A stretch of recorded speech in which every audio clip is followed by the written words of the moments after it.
All right. Hey, everybody. What's going on? Welcome to People in the Boxes, episode 59.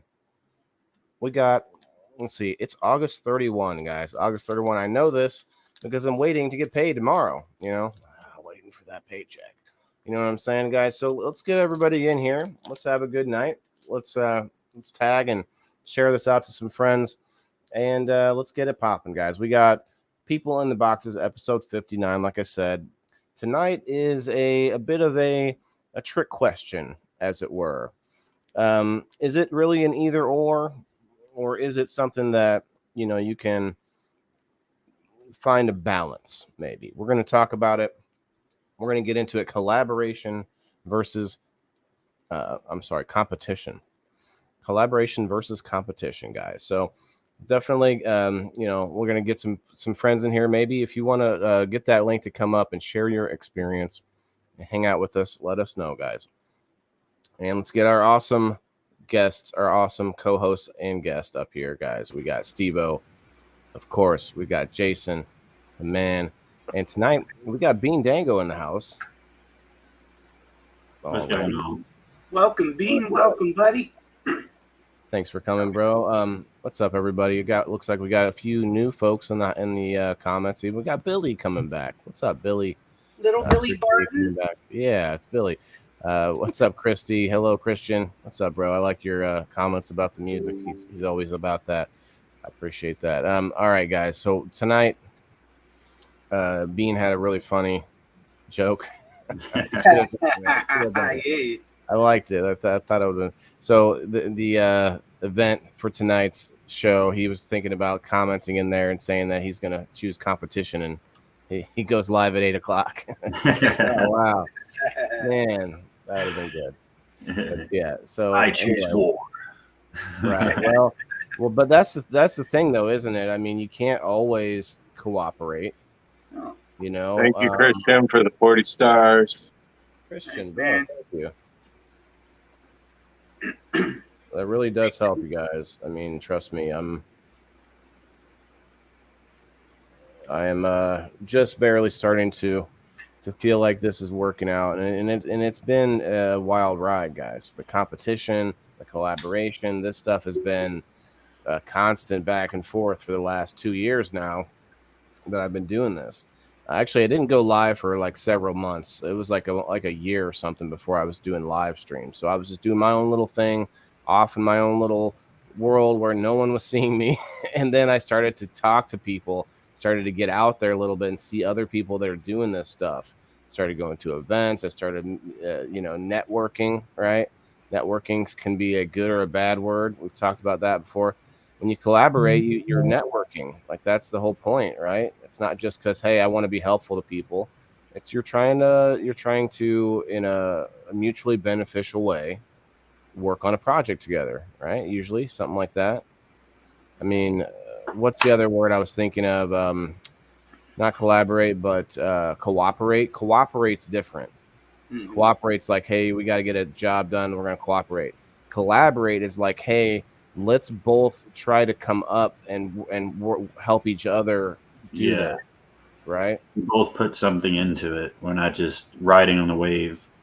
Yes, exactly. Right. And when you have somebody who's just being a lackey or just going along to get along, they aren't necessarily a positive force in the situation, right? And so that can cause like animosity between the people. You got one person that feels like they're doing all the work or whatever, and so you got to realize when you're collaborating with people that you can't. It's always both people, in my opinion, you always have to assess the other side to see if you're getting something out of the situation, and it doesn't have to turn out negative. It doesn't have to turn out bad or with some sort of a angry situation or something. It just has to be like, okay, I don't think this is working out for me. I've had that happen a few times throughout this journey, and sometimes it worked out, sometimes it didn't work out so well. But that's gonna happen. I can't. Steve-O and I have run into this before because I think he's a lot like me in this respect. I am a people pleaser. It bothers me when I find out somebody doesn't like me for whatever reason. Not so much. I mean, okay, when I say that, it's not like I'm going to be curled up in my room, Right. But it does get to me a little bit to know that, oh, well, that person. And then in my head, I'm like, well, what would it be? What is it? Right? But you don't know. You can't know, and you just have to. Yeah. You just have to do your thing. You can't get mad at someone for not being able to express themselves with you. One of the things that I see a lot is the secret type of thing, to where, you're cooperating, as you say, but secretly, wishing that, somebody's wishing that they'd go down or something, and it's like passive aggressiveness, you know what I mean? And, speak your opinion, and, be true to yourself, don't suck up and stuff like that just because somebody's bigger or better than you at this time. You know what I mean? You need to just, do your own work yourself, and it'll always work out in the end if you just bet on yourself. You know what I mean? And then collaboration, like you've always said, I still always repeat this, that you said to me, rising tide lifts all ships. And that sticks with me, man, because if we all work together, we can all be better. And there's enough room for everybody to eat if there's businesses, I'm a fan of the win-win, but you touched on something there, Steve-O, like when you're like, we're going to use content creating specifically because that's what we all do. When you're trying to gain followers, there's a whole reason for that. It's not because you think those people are actually going to like follow and worship you. It's because those numbers open up doors for you. And so then some people get too thirsty for it, and then they go sucking it up to the people who are much bigger, like you were saying. But what catches those eyes more, and what I found anyway, at least in my opinion, from my experience, is that when you're doing your own thing, just crushing it, just working on your own thing, building something great and making it and refining it, making it more solid, people start hitting you up. People hit me up. We have a new official sponsor for the show and for game night. That's Drizzle Dab, and I haven't put together anything yet for the commercial or any ad yet. But yeah, he hit me up and he's like, I like what you're doing, this and that. Can I give your audience a discount on my website? I'm like, sure. And that's Awesome. Hell yeah. That's right. Congratulations on that for sure. Well, yeah, I One appreciate thing it. that I had written down in my experiences for collaboration, and a lot of people have fallen off of it, I've seen nowadays, is unfortunately small businesses don't work together anymore. They're all out for themselves. I owned a restaurant back in 2010, and I was inside a mall. Inside of all the other restaurants in there, none of us could sell the same product. So there was a hot dog stand. I couldn't sell hot dogs, kielbasa, Italian sausages, anything like that. There was a coffee stand. I couldn't sell coffee. Nobody else in the restaurant, in the place, could sell coffee at all. Because that's all they sold in the middle of the mall. There was a cookie place. It was in the lease agreement that none of us would sell the stapled item, that we were opening the restaurant for. But we had advertisement for every single restaurant sitting there right when you came up to our booth or our table or wherever, our kiosk, saying that this restaurant down this corridor has the coffee that you want or the hot dogs that you want or this and that. We advertise for these other companies and hey, go down here and get it. They're great people. It's just in our lease that we can't, it's a non-competition lease. That's an interesting point. When I read the title and my mind stuck to content creating. I didn't even think the other aspects of it. And that. So at my job, we work in a complex that it's all automotive stuff. So there's a body shop, there's a detailer, we're a powder shop, we have a wrap shop. Nobody pays each other for anything. If I need work on my car, I take it to the mechanic, he does it, he brings it back, never gives me a bill. If he needs something done, he brings it down. So that we're all collaborating to make sure that we all stay afloat. And exactly, that was an interesting. Well, and it's in the car industry, in all types of industries nowadays. Clothing industry, people make this piece, and then it gets sent to another company to make this piece, and then it gets sent to another company to make this piece. Our cell phones, our Apple phones, iPhones use Android cameras. The two biggest competition with each other collaborate with each other to make money. That competition is an illusion. Right. Well, did you read the description in the title? But then there's a description. It says that they say that people at the bottom compete, people at the top collaborate. Yeah. So we have the solution. I don't know a little bit. A lot of people at the bottom though collaborate too. I think it. We're learning. It kind of deals. Charlene, thank you very much. Premium award, 50 stars from Miss Charlene. But at the same time, I'd say you brought up a good point at the beginning with your intro. Is that is it really different, the competition and the collaboration, or do people just take it that way? Because I think competition is a healthy part of collaboration. I want to see you shine so I can figure out how to shine brighter. That's what the competition's about. We're competing, but we're also working together. You know what I mean? Everything's a competition as long as it stays in a healthy competition and doesn't bring animosity, and you don't want to see the other person fall.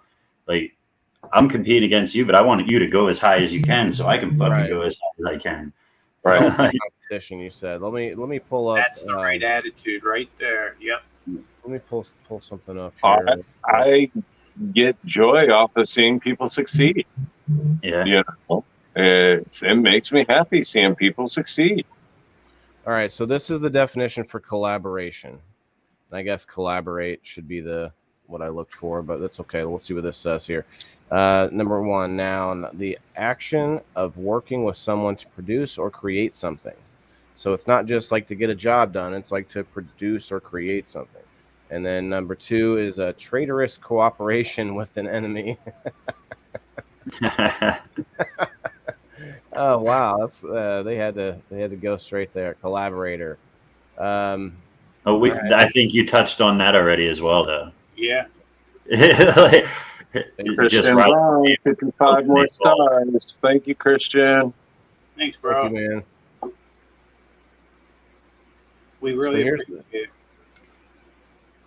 Competition now. So Gemma has had some collaborating through art. That's interesting. Yeah, all the like glass makers collaborating on a piece. Different art through that. Oh yeah, and drawings and things. That was paintings. That's a different aspect of looking at. Yeah. Well, look at one of the greatest collaborations ever, and that was the Air Jordan brand with Nike. You know, right? It's still today, you know, Jordan's worth like $4 billion. You know?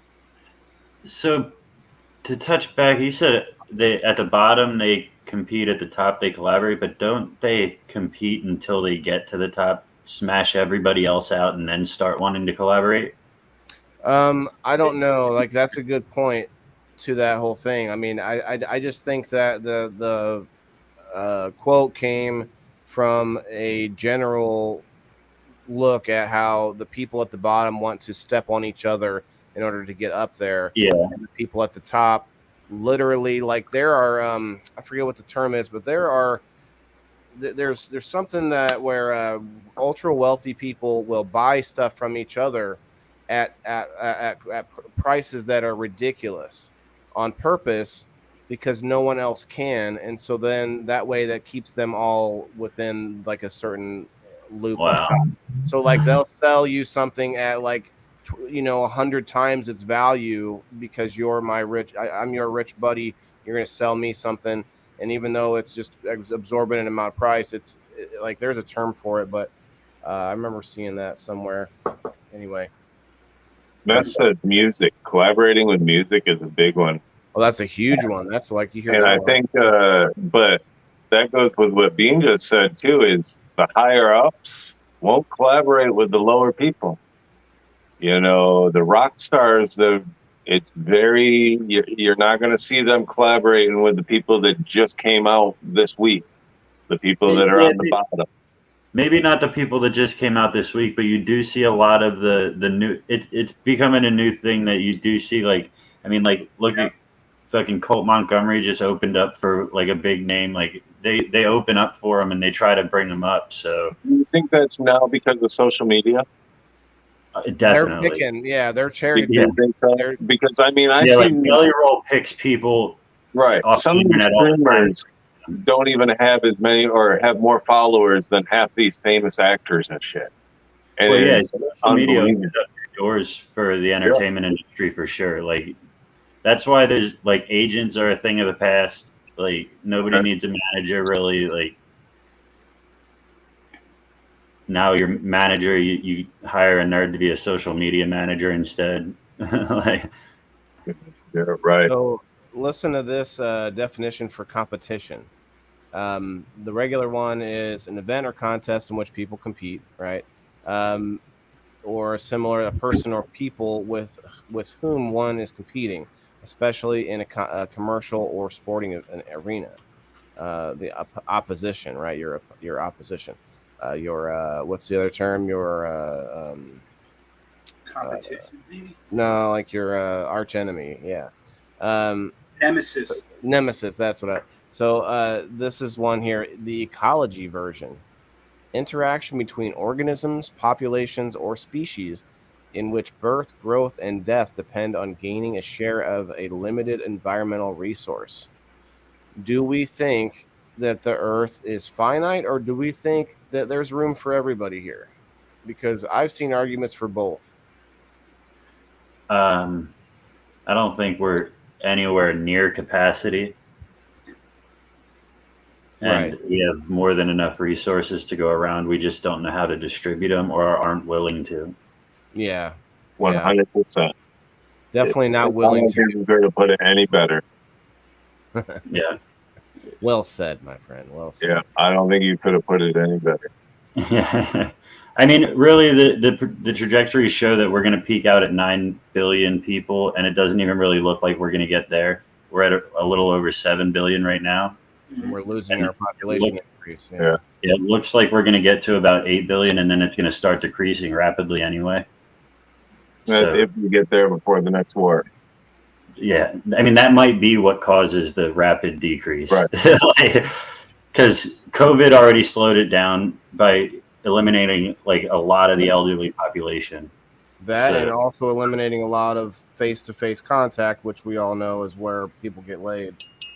Yeah, I don't think overpopulation is a problem, and the people that say we need less humans, I wonder if they're actually pro-Earth or just anti-human. Like, it's a very anti-human sentiment to say we need less of us. That is an interesting theory right there.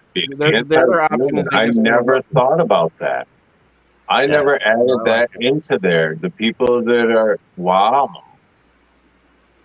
Yeah, they speak about wanting the world to. They're worried about the world, yet their boba comes from Thailand, gets packed in Cuba, and then gets sent to the U.S. Like, how many flights do you need for a 10-cent boba?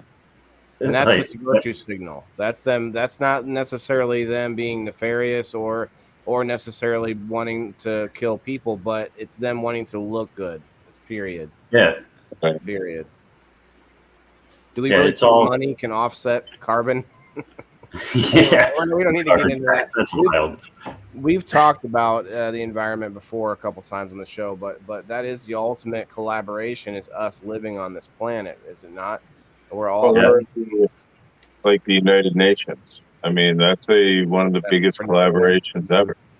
Yeah, NATO and the European Union, like all of it. So there are things out there other than social media that people instantly go to and think of. But competition is huge too with all of that. Yeah, I mean, look at the race to the moon. That was huge competition and collaboration at the same time. Yeah, now we all seem countries to were using stuff from the same, Yeah. So yeah, they seem to be working together a little bit more on space things, but not necessarily like we should be. Right. What's up, everybody? Who else out there wants to come up and share their thoughts on tonight's topic? We got 19 people in the house on Facebook side. We got a bunch of people on the Rumble. What's up, Rumblers? Let's make this people in the boxes instead of host in the boxes. Let's get you guys up here. Come on up. Yeah, where are you all at? We were 10 strong ran through the gambit there. We need a new new angle. Yeah. Let's hear your opinions, guys. Well, I like competition. I was in sports in school and stuff. I get that. I get the whole thing. We win. You get to have that feeling of being a winner. But it also, there's reasons for it, is because like the survival of the fittest, eat or be eaten, all these sayings that we have. That means if you are not willing to do what you have to do in order to get where you want to be, wherever that is, then you're just not going to get there. Like we talk about it before, with no risk comes no reward. So sometimes competition is only you trying to wiggle your way up a little notch on the pole, and there's a lot of people on that ladder, and we're all trying to climb up the same one. And so competition is just going to happen. And honestly, like I want to tell you guys this now, and we've been talking about this offline amongst the I was going to say cast, the co-host of the show. Politics are going to be coming hard and fast, you guys. They're already going crazy right now. It's only going to get worse in the next year. So you're going to hear some of us and probably some people that we have on the screen talking about their thoughts, man. And it's going to bleed into the conversation, because whether you guys like it or not, whether you like politics or not, it likes you, period.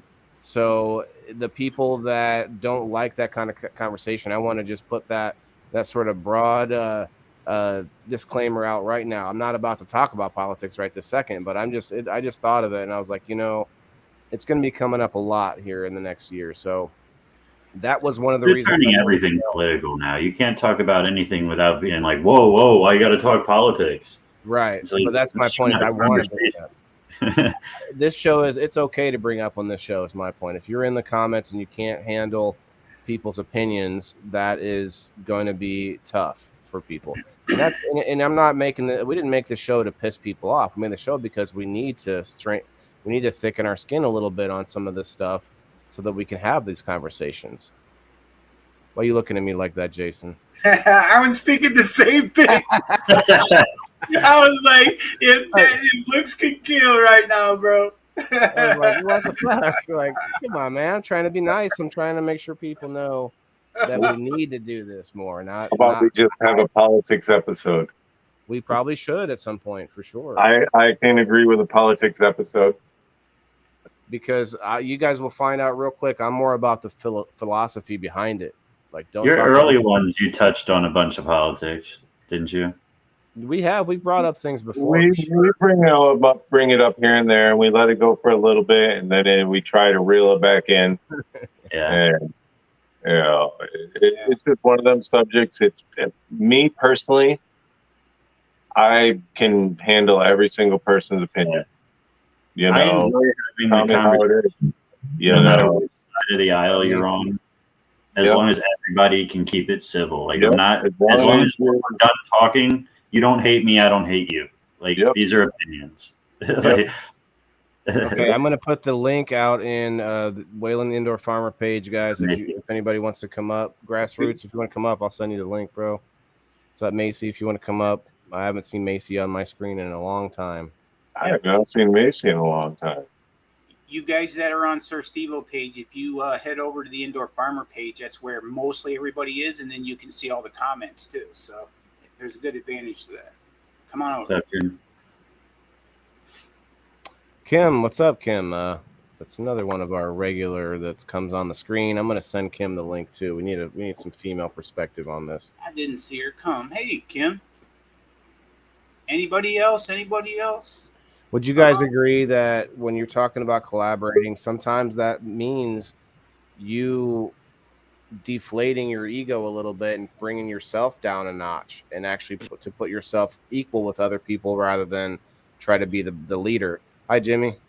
Because I have a natural tendency to lead, not because I'm like, hey, here, do what I say, but more like I'm just going to take charge and start moving ahead with the project. And then when you're collaborating, some people could be like, "Oh, well, hold on, he's not in charge here, or whatever." It gets. Yeah. What about you? Oh, sorry. Go ahead. No, you're good. Oh, I was just going to ask Jimmy. I know in your time in this industry, you've collaborated. I'm sure. What are your thoughts? For sure. What are we even discussing here? You cut out a little bit. What's that? What are we discussing? Well, we're discussing a topic tonight. It's called competition versus collaboration. Which are you better at? That's collaborating. Yeah, me too. Yeah. I'm a very competitive person. I often wonder why so many people are in competition with each other. So do you think it's possible to not use competition at all, to not be competitive? Or is that just a natural trait for some people, or is that something that all people have at some point? Now, I gave Billy Barton the link. So, Billy, I hope you got clothes on, brother. Find a good place to sit with the phone still if you can, and come on up. Billy's pretty flower. Beautiful. Looks nice. I believe in competition, and I think Waylon, me and you had this conversation on a live the other day that in one of the schools around here, they changed it to there is no loser anymore. Mm-hmm. It is winner and non-winner. Non-winner. It's like, oh, you're a non-winner. You didn't lose, but you're a non-winner. Man. Like, that's funny. No, you ain't first or last. That's like the participation award. No, we need that healthy competition for our children. We need that healthy competition. Look, we play cards for God's sakes. That's a competitive game. We roll dice. Not yet. Wait until we see a face, bro. Got you. That's Ronnie. Okay, rock and roll. You don't want to get dick. I thought I saw a different name at first. Well, it is my first. It is my first day after all. So. Waylon, you were talking about how like it was Redneck Ron is what I read. Sorry, Ron. Sorry, Ronnie. Go ahead, Bean. You were saying about how like letting people in and like it's all your shit, and then you try to collaborate with people and bring people in, and it's like hard to. When I first started streaming and stuff, I wouldn't even go live with anybody. It was my fucking show. You know what I mean? And then like I started like bringing people in. I wanted people to like pretty much make a family instead of just like everybody looking at me. And the first couple of like people coming in and stuff, trying to like allow them some freedom. It's like you don't want to loosen that leash up at all. Like you want to, I'll do it. Like don't worry about it. I'll do it. Just come and hang. Just come and be there. I'll do it. Right. See, and I think about starting a business, and I think about the future where I'm like, do I want a bunch of employees? I don't want to recruit my friends as employees, And so I thought instead I would rather collaborate with friends and make them like their own company and push them to be their own thing. And then what I can do is I can, you can do a contracting situation. I can contract you to work for me for this thing or that thing. And then you're your own company. Kyle, what's up, bro? What's up, guys? How you guys doing? Good. Not bad, man. Not bad. This is our weekly collaboration, as it were. Yeah, it's a great conversation.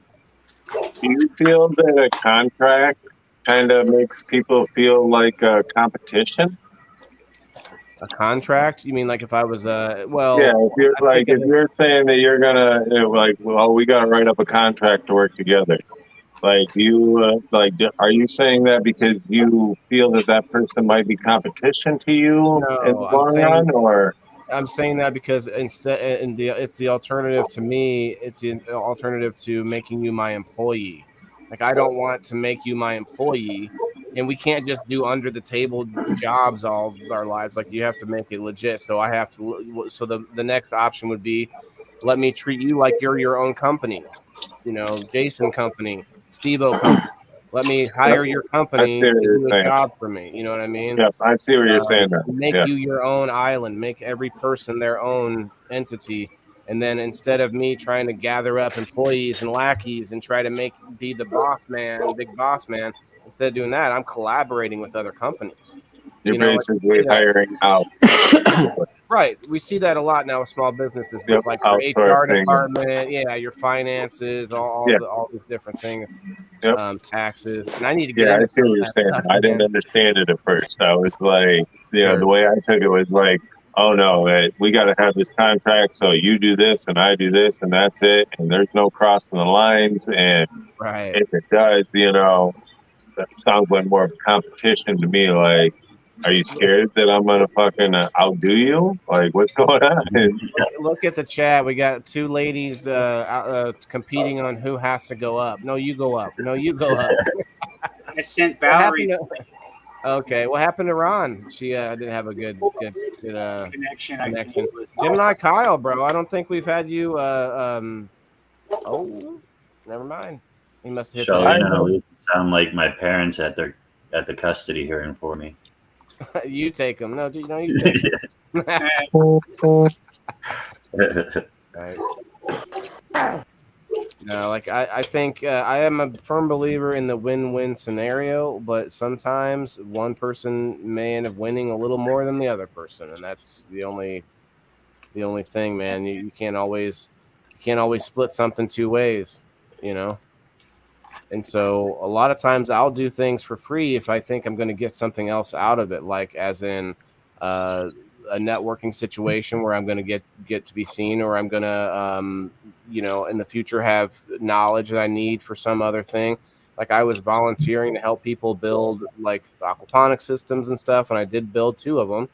And it was like, okay, this is fun, and I was volunteering because it was free knowledge for me, you know. So it's always like so both people don't always get the same thing out of the situation too when you're looking at collaboration. Like you always got to wonder, okay, what is it that first of all, what are you getting out of it, and what am I getting out of it? Like, and it doesn't have to be a greedy thing. It's just about being fair, I guess. But the term fair is sometimes too we got to forget, and some people don't, but it's a lot of times you don't have to get anything out of the collaboration. You know, you do it just because. The kindness of your heart happens still too. Yeah. Well, that's not a collaboration. That's a favor. That's a kind act. Yeah. You don't. I don't consider it cashing in a favor. You know, no, maybe it's just an act. Yeah, right. You guys are you collaborate with Grassroots and Grow Fam and all these other grow cannabis companies. You know, a fire in the hole on a daily basis. When you guys went to the 420 event, all of you guys collaborated together at the 420 event. You know, you really weren't looking to get anything out of it. It was just to have a fucking good ass time. Well, Did anything come out of it? Did anything come out of it? Yes. Yeah. Really? Yes. You think so? We got a whole, not a bunch of money, but we got a lot of experience out of it. We got our first one out of the way. The jitters, you know, all the first time like problems, a bunch of issues that we would fix next time. I think it was very valuable experience. Now for Bean and for others that had to travel a lot farther, I don't know. We could have went and bombed at a place a lot closer to him, you know, all the way across country to do it, you know. But I did get it. I felt like it was valuable for us for sure. Definitely. I think that it was, dare I say, one of the greatest collaborations ever. You know, Kyle, I'm sending you the link, bro. You know, at first when Jason said what he said, I was like, oh, you know, that's kind of charity. And then when he explained it, I see what you mean now, Jason. You know, we collaborate all the time, even if it's not for getting something, we're still collaborating in a way but isn't it friendship sometimes rather than collaboration, maybe for business? Act of kindness. I mean, you can do that. Isn't friendship technically collaboration though? Collaborating towards the goal of life. Again with that collaboration. They give me every time. You're right. Got it. Let me see the definition of friendship. I bet you it doesn't say anything about. I mean, I think mine is more of a friendship. I don't feel it as a collaboration. You know, I don't ask for anything out of it. I just try to help promote you, help, you know, promote your locals. I come up on game night, try to do it over there, you know, give away a couple things here and there. And I don't see that as a collaboration. I see that as just a friend being, you know what? Yeah, of course. Not a problem. I'm going to come up and do this. I support you. You know, I don't get a paycheck or anything like that. It's none of us do on here. You know what I mean? So we're here supporting you. I think go ahead, Kim. Sorry. Can I be a devil's advocate kind of a thing here? Yes, devil's advocate. That's usually me, but I'll let you do it. Let me ask you regarding friendship. If you have a friendship with somebody and it's one-sided, meaning that you do everything and the other person doesn't, how long do you hang on to that friendship? It depends on the love that you have for that person. You know, you have your own boundaries and limits that you set for yourself. And if those are being crossed, usually I think that's when people cut it off. But there's other people that will allow people to continually cross those boundaries and never cut them off. So I think it comes down to how much you care for the person when it's friendship, not a business relationship, but friendship. What do you guys think? I agree. That was a great answer, Steve-O. But also at the same time, when you say that you're giving all and they're giving nothing, like, do they know that feel like, because what somebody considers their all, the other person could like feel also like, I'm giving this friendship the same thing I give all. You're expecting a lot more, and you know what I mean? Like, what do you actually consider giving to a friendship other than just being somebody's friend? Well, I think that everybody's got their own definition of what friendship looks like. So, and I say this, I have a reason behind this, but I'm going to give you an example of this person that I have right now that considers me a friend, but I don't consider them a friend because they don't reciprocate with anything that would constitute a friendship. It's like they're constantly wanting stuff from me, but they don't give me anything in return. And it's not like I sit there and say, okay, in order to be my friend, I have all these stipulations. But like for example, I have this problem that I've had with my hip. I had damage to my left hip a little over 3 years ago, and I was in excruciating pain. There was a 3-month period where I was in excruciating pain, and this person that was my friend had some Willy Wonka weed. That's where I found out about Willy Wonka weed.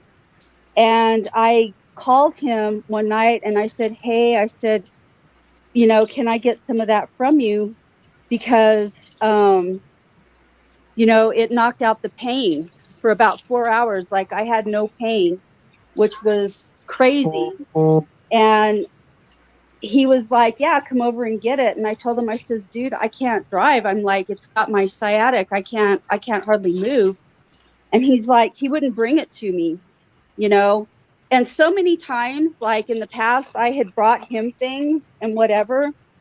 And so it's funny because karmatically about, 3 weeks ago, he had problems with his sciatica. And he called me and said, hey, can you? And I was like, do you remember that time when I had that problem? And he's like, oh, yeah. And I said, that's what friends do. And I said, you sit here and you call me your friend, but when I need something, and I don't ask for much. I don't ask people for a whole lot, And I said, but when I was there in my time of need, you freaking told me you wouldn't help me. You came up with every excuse in the world because you were too lazy to get in your car and drive 3 miles to my house to help me with something that would relieve my pain when I was in need. So. Did you say 3 miles? Yeah. Kim, I'm sorry. Did you say 3 miles? Yeah, 3 miles. 3 miles down the road to my house to bring me something that would have helped me relieve my pain. And I was in walk it to you. I know. And see, you got to be able to recognize when somebody is just out for themselves. Like, but he doesn't see that, and that's why I say, that's not even an acquaintance. Yeah, that's a shitty person. I'm sorry. I want you to eat, but not at my table no more. I still talk to him, but it's like now it's quid pro quo, tit for tat. So let me read this here. I like the basic one we already knew, but I like this similar one. The first one is the emotions or conduct of friends, the state of being friends. So it's a state that you're in, not necessarily a goal that you're working towards, but it says old ties of love and friendship, a relationship between friends. So just a relationship between friends. They use the word friends in the. Yeah, you're gonna have to look up the definition of friend. Yeah, you're right. But then look at this though. It says a state of mutual trust and support between allied nations. So trust and support, that is a lot like collaboration. I mean, that's the difference is there's a goal being worked towards in collaboration. So then let's look up friendship then, or friend. I'm sorry, friend definition: person whom one knows and with whom one has a bond of mutual affection. I'm sorry, bound. Typically exclusive of sexual or family relations. I'm sorry. That's funny. Let's see. Typical exclusive of sexual or family relations. People that have affection without sex or family. Yeah. No, it means that you're not related. If they're saying that, except for being related, that would make you a friend. It typically, But sex though too makes it more of a relationship rather than a friendship. Oh, a sexual relationship. Yes, that's what it is. Yeah, that's what it is. Yeah. All right. Number 2, a member of the Religious Society of Friends, a Quaker. The Religious Society of Friends. Interesting. Just the society. Informal version: add to a list of contacts associated with the social networking website. What dictionary? Oh, they're mean. I am friended. Google. That's the second time they use the word in the definition. Where? A member of a religious society of friends. Oh yeah, that's. We're asking what a friend is. You can't use that word. We added an S. I know they can because it's a title. The Religious Society of Friends is the name of a thing. Oh, I think the Quakers are one of those, Quakers, like Amish or Quakers or something like that. It's affiliated with a religious order. Yeah. Oh, okay. Yep. I want to say it's Quakers, but Quaker State. like one of those. I think it's Quakers. It's one of those like Quakers or the Mennonites or. It's that guy, the guy that was on the commercials for so long, man. Come on, what's his name? It reminds me of the church guy, Quaker Oats guy. He did it for so long. He was like, was it Dennis Hassert from Allstate? Yes. Well, I don't know if he did it all. Was that black guy? No, the old white guy with the. Oh. Mess, what's up? Come on up, because I can't bang family members.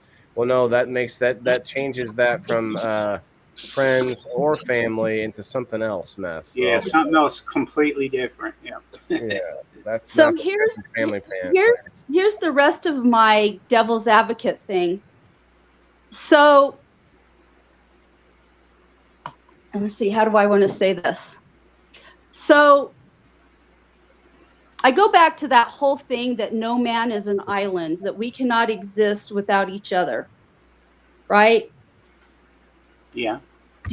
Are you guys familiar with that? I don't know if you agree or disagree with it, but if you go back to that whole thing of no man is an island, you cannot exist without collaborating with other humans. You can't get away from the whole thing that humans are, to whatever degree you want to call it, we're social. So you cannot exist without friends, and I think it's proven scientifically that people that don't have close relationships in life, they die sooner. You don't live as long of a life, and you have more health problems and stuff like that. So I go to that, and then I go back to the whole idea that, yes, we have friendships, but don't you get something out of having those friendships? Don't you get something out of your relationships? Just the affection. Well, yes, it's just affection, but it's still, you're exchanging something. You have to collaborate with people to get your needs met. And I know that people don't necessarily think about it like that, but you are, because if you're stuck in a relationship and you're not getting your needs met in that relationship, how long do you stick around in that relationship? Marriage is a huge collaboration. It's bringing two families together. Friendships, whatever. Yeah. Well, we were talking about selfishness is the most, or selflessness is the most selfish thing you can do. to be selfless and take care of other people, because you're taking care of your future self, because you're gaining the affection of other people. You're also getting the best thing you can feel is the feeling you get after you've helped somebody and they show gratitude. You know what I mean? Like, that's your soul. That's like a reward in itself. Like maintenance to your soul, or feeding your soul by doing things that don't make you feel ashamed, which is like doing good things for people, or whatever. And sometimes you do good things because of that, but I wouldn't call that a collaboration for me to know that I'm going to feel good when I do something good for this person. Like, I don't know. I think to me, that's not collaboration at all. To me, that's selfish. Yeah, but let me ask you this, Jimmy, do you think there is any act that is selfless? We've talked about this before. Like, is there what's a truly selfless act if you always know that you get some kind of a good feeling when you do something good? Anybody?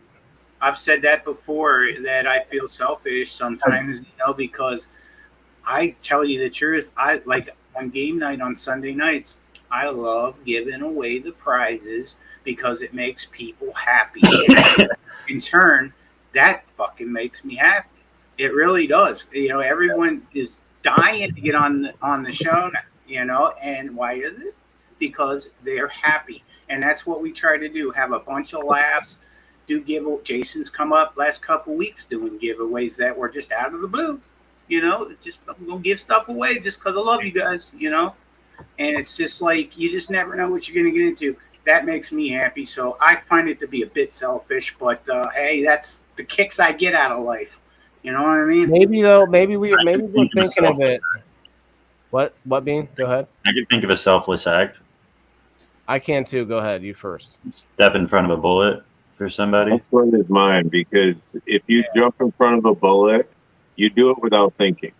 Yeah, it's not you're getting out of it. It's just that you're not looking for recognition. You don't have time to think, so you're not looking for the recognition. You're not looking for this. You're not looking for that. You truly either have care, love for that person, or it's the selfish act. Just nope.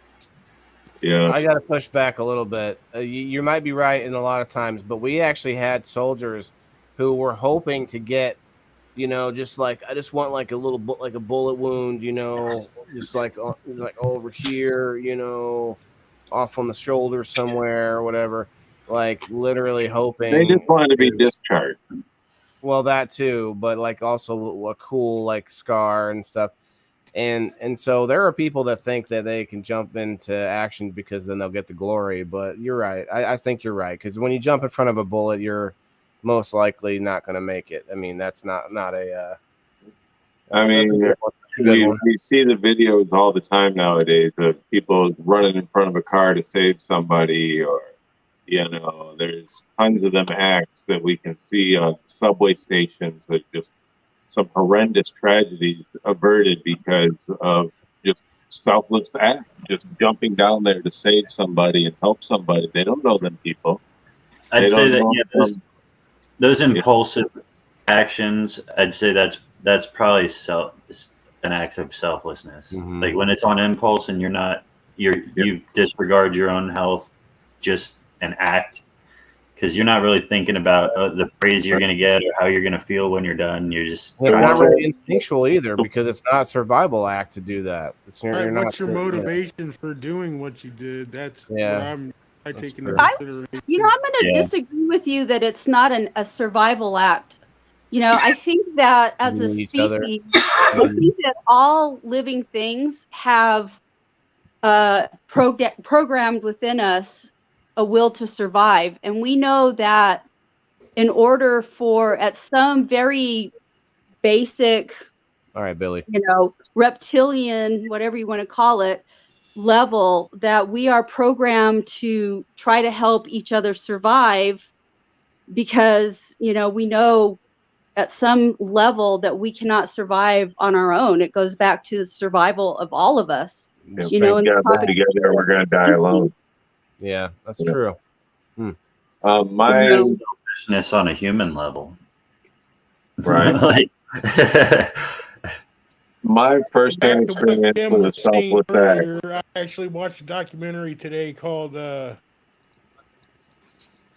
Something Plus 100. It's on Netflix. It just started today. It's about all these, they call them blue zones, all these pockets of people all over the world that live beyond 100 years old in these concentrated areas. In Sardinia, they did a study. In Sardinia, the people there seem to live 15 years longer than everywhere else. Their life expectancy, and they think that's because they have friend groups that get together, a few nights a week and play games and shit with each other. They're just happier over there. Connection is linked to our longevity. Interesting. And I've seen a lot of research. Like as a teacher, not just as a teacher, I have a degree in psychology. I have a master's degree in psychology. Education and psychology kind of go hand in hand in a lot of ways. I've looked at a lot of developmental stuff. I had sociology classes that I took in my bachelor's for my pre-law degree. You look at a lot of these studies that they've done of, developmental things in people. And I've just seen research continuously over my educational span of like 15 years, that I spent in college, that that suggests that it all points to, having to be social, that humans are social, and that the more social interaction, good quality, and then it's the quality of those social interactions too, is what helps people live longer lives. Yeah, I mean, because if you look at the example Jimmy brings up, that sort of a more tribal interaction where they have games, and what are they doing? They're intermixing germs, they're intermixing biology, they're getting, they're probably swapping some DNA. There's a really cool show and it's a future, post-apocalyptic show, but it's called SEE. Tell me if anyone's heard of it. It's got Jason Momoa. I call him Mimosa, but Jason Momoa in there. And he's the main character. But what it is, like 1,000 years in the future, everyone except for like 1 million people are left on the planet. And everyone that's left is blind. Oh, wow. And what's like that on? Sounds cool. Oh, it's such a good show in the beginning for sure, at least. I forget. I don't know what it's on, actually. I have to look it up for you. Amazon, maybe AMC. I think it's Amazon Prime. But anyway, point is, they meet up with other tribes, even though they're blind, and they do these like ritual dances, but they basically are doing the same thing, and they're intermixing. They have to get more like new DNA into their little tribes, and so they have to collaborate in order to survive. And I don't know if you guys have ever seen some of these like Alaska shows, some of these like homesteading shows and stuff like that, where they have to, what they do is like they might be a family that has whatever, a certain type of thing, like they trap bears or whatever. But then they go and trade with their neighbors for some like whatever it is they got some fish or whatever it is, and then just to get through the winter. This one guy talking about that on here a little while ago about probably. You can get a compound and like everybody barters within the compound, and like I don't know about that part. It doesn't sound familiar. Because I know on Fire in the Hole, I've been talking about it for a long time. It only costs $3 million to buy an island in Ecuador. We can all move down there, and everybody chip in to build the neighborhoods, and we'll just collaborate together, and we'll have our own little island.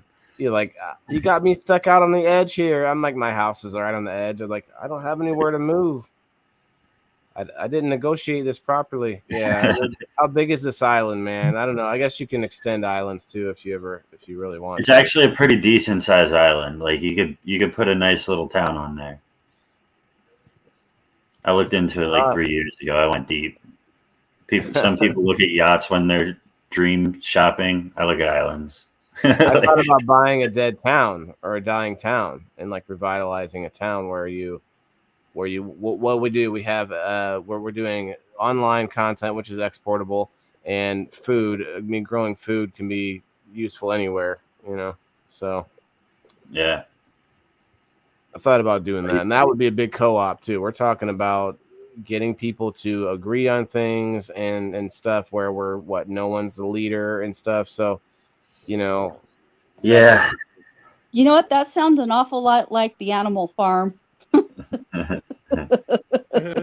Well, I mean, it always ends up being a cult. Anything that happens like this always turns into a cult. Because there is one person that'll always step up and be the one in charge and start sleeping with everybody's wives. And yep. There are successful communities, though. There are Don't drink the Kool-Aid. For sure. You guys ever heard of Twin Pines or Twin Oaks? Yep. I haven't. Commune? Yep. I don't Well, think it's a I've heard big of that. commune. Where And is it? Let's look it up. Communal living, a commune. Where is it? It's like in Pennsylvania, I think. What'd you call it? Oak Pines? Pine Oak? It's either Twin Oaks or Twin Pines. I can't remember. I think it's Twin Oaks. But they own several companies. Or the commune owns several companies, and everybody that lives at the commune worked for those companies. The first company they had was a hammock company. They handmade hammocks. Now what they do is they raise heirloom seed and sell seed, like for your garden. Interesting. Twin Oaks is intentional community. Yeah, that's what they call them, intentional living communities. Huh. Rural Central Virginia, made up of around 70 adult members and 15 children since the community's beginning in 1967. Wow. They haven't grown very fast, have they? Well, there's actually 2 communities there. That's what that didn't tell you. Twin Oaks, yeah. Yeah, no, that's a collaboration. That's life, career, everything, community, everything all collaborated. They even got a mermaid. Oh, you guys missed it. Let's look at this mermaid. You see the mermaid? No, where? Right yeah, right in front. Yeah. Wow, I want to live here. Virginia actually has a lot of potential for communities like this. I know of another one that's going up in there. I forgot the name of the town, but they got solar. They've got amenities: 5 solar panels and a bunch of bicycles. Billy says, "Leave them alone." What do you mean? I think it seems like a cool place. I want to go check it out. Yeah. They even have trucks that everybody shares. You cut out there. They share what? Cars and trucks. They have communal vehicles. Oh. I watched a documentary on this place a while back. Neat. Making look at that cheese. Cheese, You got animals. They had a lake, all kinds of shit. Oh, we got the belly dancers out. Oh yeah, the greenhouse. See, I need me a greenhouse like that growing inside. That kid does not want to be here. Look alive, D or O, whatever you are. O. That's cool though. Tofu. No way. A worker-owned cooperative. Interesting. Everybody works. What's that? Everybody works. You got it. Fucking. You know what? Yeah. Billy says, "I know where they are. Leave them alone." I heard you say leave them alone, but I know where they are. Well, go say hi.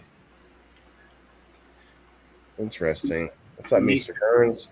He says, just seeing the word tofu gives me gas. Oh, hi, Nora. Hey, they said they had that extra firm tofu, though, so, or extra stiff tofu. So that's what they call it. That extra stiff. All right. It doesn't wiggle and do all that gelatinous looking thing. Ugh. Speaking of extra stiff, we're gonna play some tunes. And maybe do a little dab here. It's been a good episode. Appreciate you guys all coming out tonight on this beautiful week. It's a nice weekly check-in, right? You know? Nice. Well, we were touching on that selfless act there. My experience with that firsthand is I came upon a car accident that the car was on fire. And the young man was still passed out at the driver's seat, and I didn't even hesitate. You know, there was no hesitation at all, and several other people stopped too, trying to get this guy out of the car, and we were able to. But we see that all the time. People running up to vehicles, the car accidents, gas leaking out, you know, trying to pull people out and everything. So I think there truly is that selfless act out there.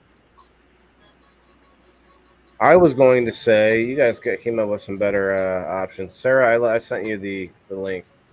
I was going to say an act of kindness that you don't know that you did. Like, if you did something that ended up helping someone else, but you didn't know that, you know. But that's a tougher one because.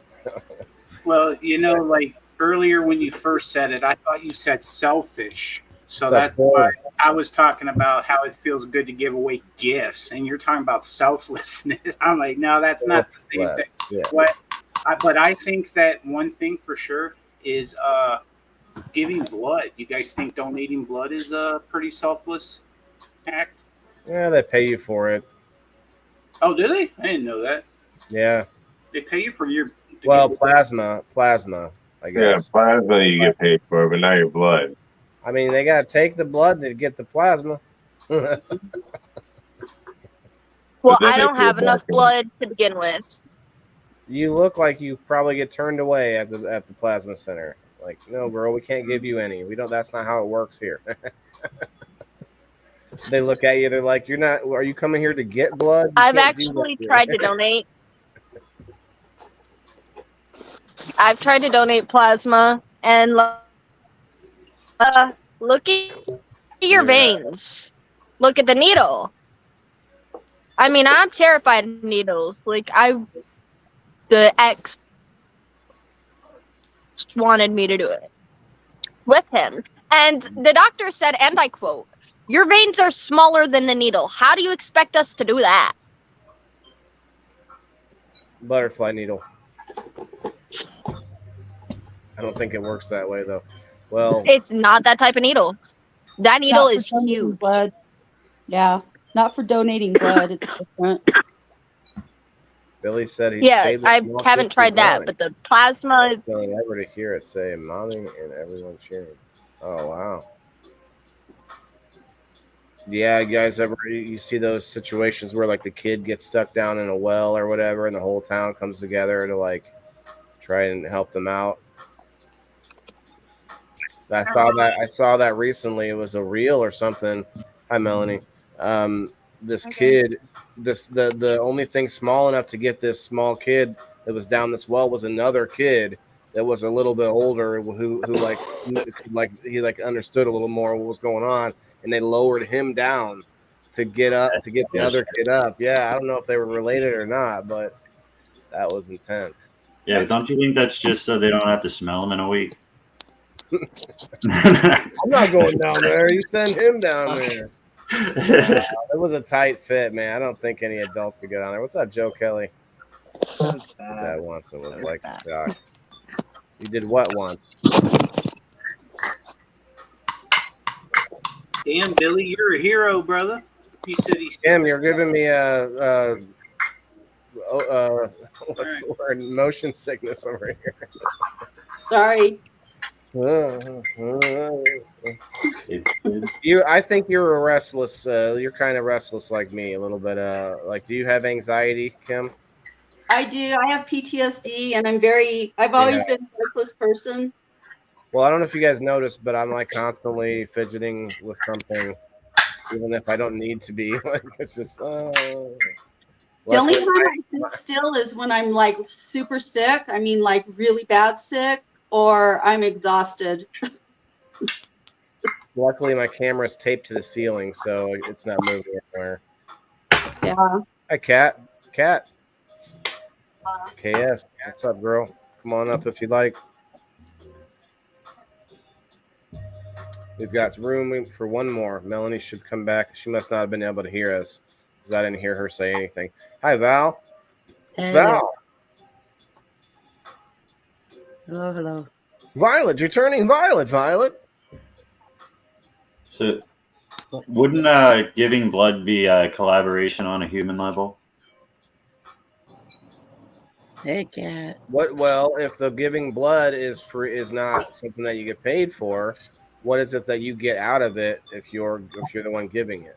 Well, that's why I said it. Like on a human level, as a human race, we all get something out of it. Yeah, I guess if I want to have blood when I need it, then I should probably also be one that donates it. We're all collaborating to make sure there's a bank of blood for all of us. That's a lie. I don't need blood. I need my own blood to make more. Yeah, that means I don't trust other people's blood. Oh, really? One day you might have to. Yes. What did their blood ever do to you? I feel like that's a little bit of a like I couldn't. You're cutting out bad there, little princess. I don't know. I'm odd. Yeah. I couldn't accept someone else's blood. Yeah, my son had to have transfusions because he was a preemie and had surgeries and stuff. And if it wasn't for other people's blood, he would, because he couldn't make his own, so he wouldn't be here. So I can't ever take that stance. That's for sure. Well, I don't think when it comes down to it that like you're in a situation where they're like asking you if you want somebody else's blood. Yeah. They're just giving it to you.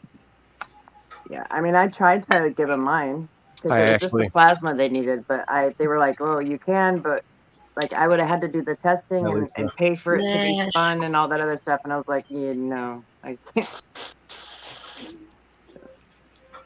Well, if you can't. I mean, if you can't, you can't. You know, and not everybody can. It's not something that.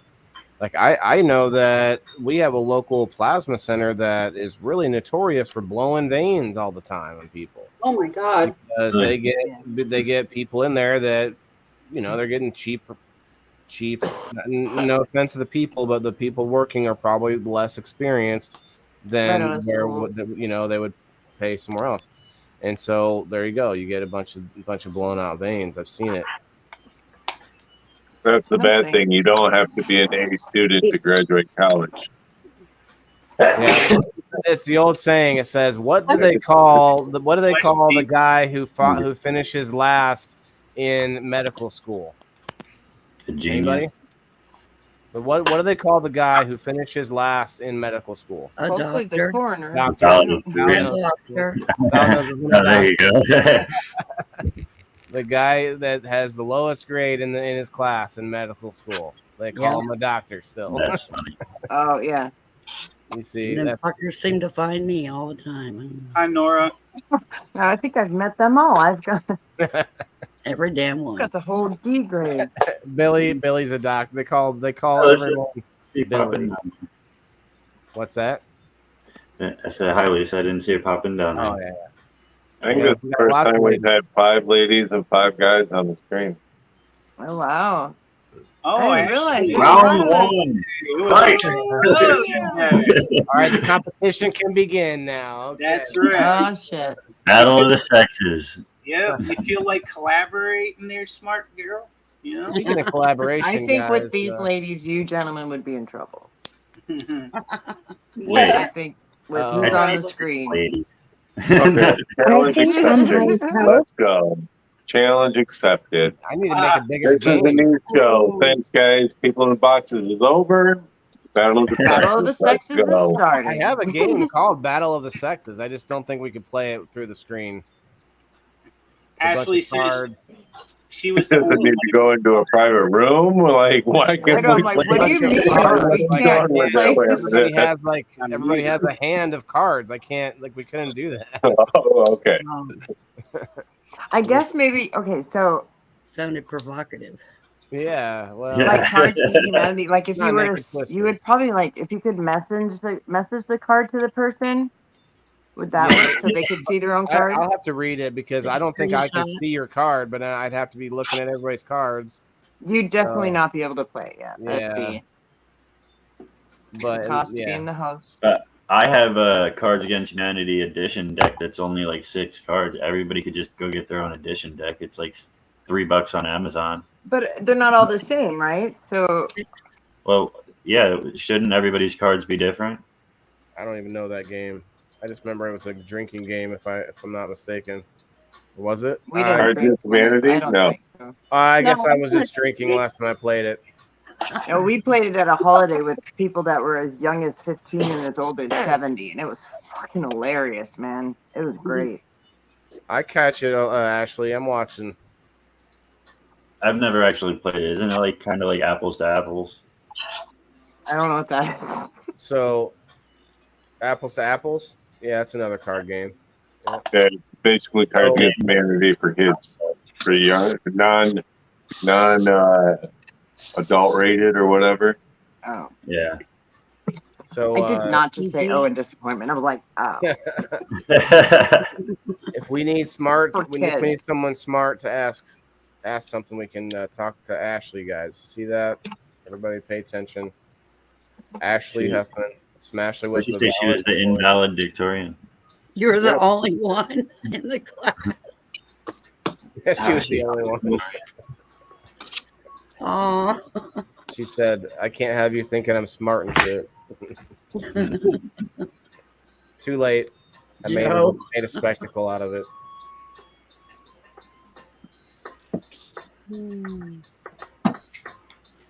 So, Dabney wants to join the community. Are you on that one? That's Dab's path. That's who? Dab's path. What community? Maybe it was an old. I don't know. My group? She just changed her name. It's Dab's. Oh, it's in Bean's group. Dabney Spook.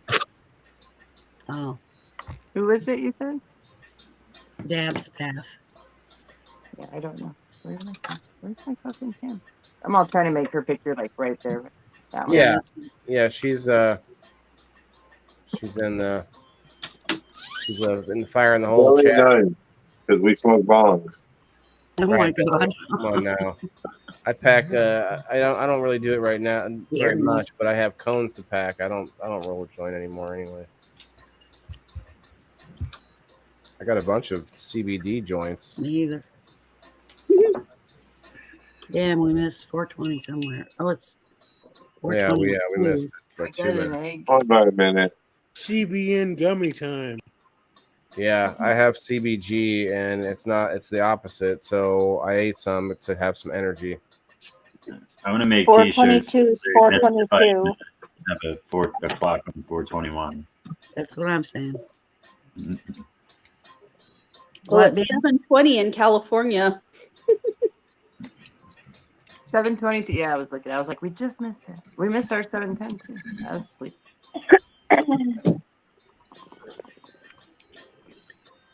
.420 adjacent. So we're talking about our experiences here. Has anybody ever worked a job where it was commission based? Yep. Talk about competition. There's no collaboration going on there. Your fellow employees, they are the enemy. Yeah. Yep. And I hated that. I do not work well in those kind of situations. Like I still was a good salesperson because I can, just tell to you straight. But then you have other people that would be like, ma'am, if you do not get this work done today, you will die. Like, oh man, seriously, like literally saying that. I heard it once, like you could die if you don't get this done today. Like he's really getting that sale, Like Yeah. car sales. Car sales is a big one. Cutthroat. Yep. Cutthroat, man. Well, Real estate. and I always feel Cannabis. like there's a different way to do it, but the company itself wants the employees to compete because then it keeps them looking at each other and not asking for a raise, I guess. I don't know. Jason, do you feel like waitresses and waiters like are waiting tables is a competitive thing? It depends on the restaurant itself and how they have their setup. A lot of restaurants have it set up to make sure they evenly get spaced out tables, this and that. But when it comes to regulars, your regulars will start asking to sit in the waitresses section that they like. Mm-hmm. And then that could get a little heated between waiters and waitresses, you know. And this is why you can never have a truly like where everything's equal across the board because people It's competition for tips. people have general what do you call it? People are better at some things than others. People have general talents. Some people have, some people just have that it factor. You ever heard of that it factor? Where has anybody won a trophy or like gotten an award for anything or been the best at anything? Like sports. And I was a skateboarder. Like, plenty of trophies in competition and stuff. Like skateboarding. I actually competed my whole life. Like my whole life was a competition. Everything I did, I was in sports. I played poker. I'm a big gambler. Everything's a competition. But do you think competition is the natural state and collaboration is unnatural? It's more of us using our brain and our higher way of thinking, our enlightenment to collaborate. I'd say so. I think peace, the fact that we all get along so well and work together like we do is an absolute miracle. Mm-hmm. Like it's wild that so many people could do this. Like, yeah. Well, and it's very fragile, guys. Like we brought it up recently, but not in this way. There's a new series on Peacock, Twisted Metal. I don't know. I'm a little old, so you guys might remember this old game. It was like Sony PlayStation back in the day. Twisted Metal. It was a sort of post-apocalyptic scenario where you drove around all sorts of funny vehicles that were kind of like Mad Max. We had them all weaponized and stuff. You know, one guy's driving an ice cream truck, another guy's driving a hearse and whatever. The one dude got the wheels attached to his arm. Yeah, this one. This is actually a really good series. But they stop in different like sort of like outposts in the movie in the show where there's different people have sort of devolved into different kind of tribal aspects. One scenario is where people they want to keep everything just the same, but they hire people as workers as indentured servitude, and if the servant speaks out of line, they cut off body parts and hang them around them as jewelry. But yet they're going like not something I watch. But they're like at Burger King and still doing their thing and talking about like the weather and stuff. And you know, it's really really freaky. But then you know, these different sections of people that do different sort of things, and that's the thing is like you might find collaboration even when the world's ending because you like we were saying. You know, you got to have somebody around you or strength in numbers. There's a lot of different natural reasons to have people like to gather, you know, a tribe or at least to have friends, you know. It's funny. Yeah. I think that's when collaboration would probably be the most necessary. You're going to have to find a couple of people to band together with. But you can't save everyone because there's people that are going to ideologically differ from you so much so that you just could not work together. You know, if you had some guy, if you come across some person who's like say a cannibal, right, in the post-apocalypse, he's wanting to eat people. That's how I survive. Well, sorry, we're probably not going to come to a, you know, an impasse there where we like see eye to eye, like literally. But you know, what I mean? Like, there's going to be some certain differences where you just can't. And nowadays we do sort of nitpick on the small differences, but when it comes to survival, like it becomes like, okay, Are you able to keep up? Are you able to kill anything? Are you able to defend yourself or in me? You know, are you able to identify medicinal plants, like all sorts of like skills that we look for? And so when we're trying to collaborate, we're looking for somebody else that has skills that you're looking for. It's not just like so. Okay, so let's bring it back to the online world. Well, yeah, when you're married, you definitely want both people to have something bringing to the table. You can't have nothing, right? So the other thing is with the online community, I see a lot of people, and I'm sure I was doing this at a time, a lot of people who are starting to do this stuff, say after me, or they're newer at it, whatever it is. And there's a lot of people who do digital art. I'm sure several of you guys get hit up all the time. Somebody that does digital art here, use my logo, and you know, and I get it, they want to collaborate, but there's nothing in it for me, which is the same reason that there's people that I've hit up that don't return my call, because there's nothing in it for them. And I get it, I understand that. And people have called me, like, I guess insensitive or something. I don't know, there's different, I've been accused of saying that in a way where it's because I'm bitter about it, or that's not the case. If there's if I don't have something for you guys to come here to come up and talk about and be here for, you're not going to be here. Like, there's got to be you can't help everybody and be there for everybody. Like, you can only spread yourself so thin, you know, like you got to make sure that you're still intact. Say, like, you do got to sometimes be like, sorry, we can't, like, I can't do it. Like, I think a lot of us that do lives need to remember that too, because we do try not just to do the lives, but we have the groups and the pages and stuff that we have people messaging us, and sometimes there's real life problems we deal with other people, you know, and that, you know, we have to deal with it, but we have to learn to take time to deal with ourselves too first. But you can only keep track of so many people. While you might be friendly to a lot more, that's the problem, is you can be friendly to a lot more people than you can accurately, like, interact with in a meaningful way.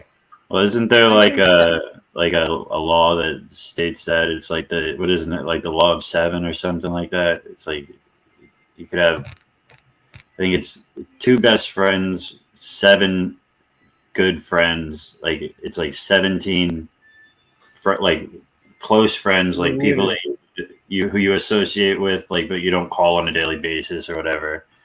And then like it's like 70 acquaintances, but then your brain is like it like taps out. Like, I'm not gonna remember your name, I'm not gonna remember your face. That's why we keep the family fairly small. We don't want thousands of people. It's a family page for a reason. Right. You know, we didn't want 1,000 people in there so nobody knew each other. You know, we planned it that way. We wanted everybody to. It's in the name.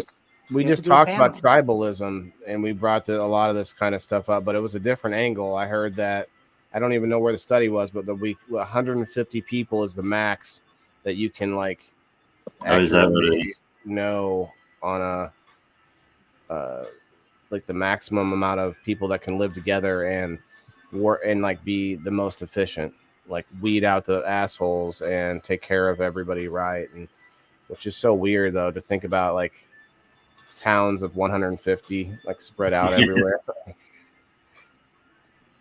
So those people that didn't where'd they go? Make another town with their dumbasses. The rejects. There's a series. They went to find their tribe.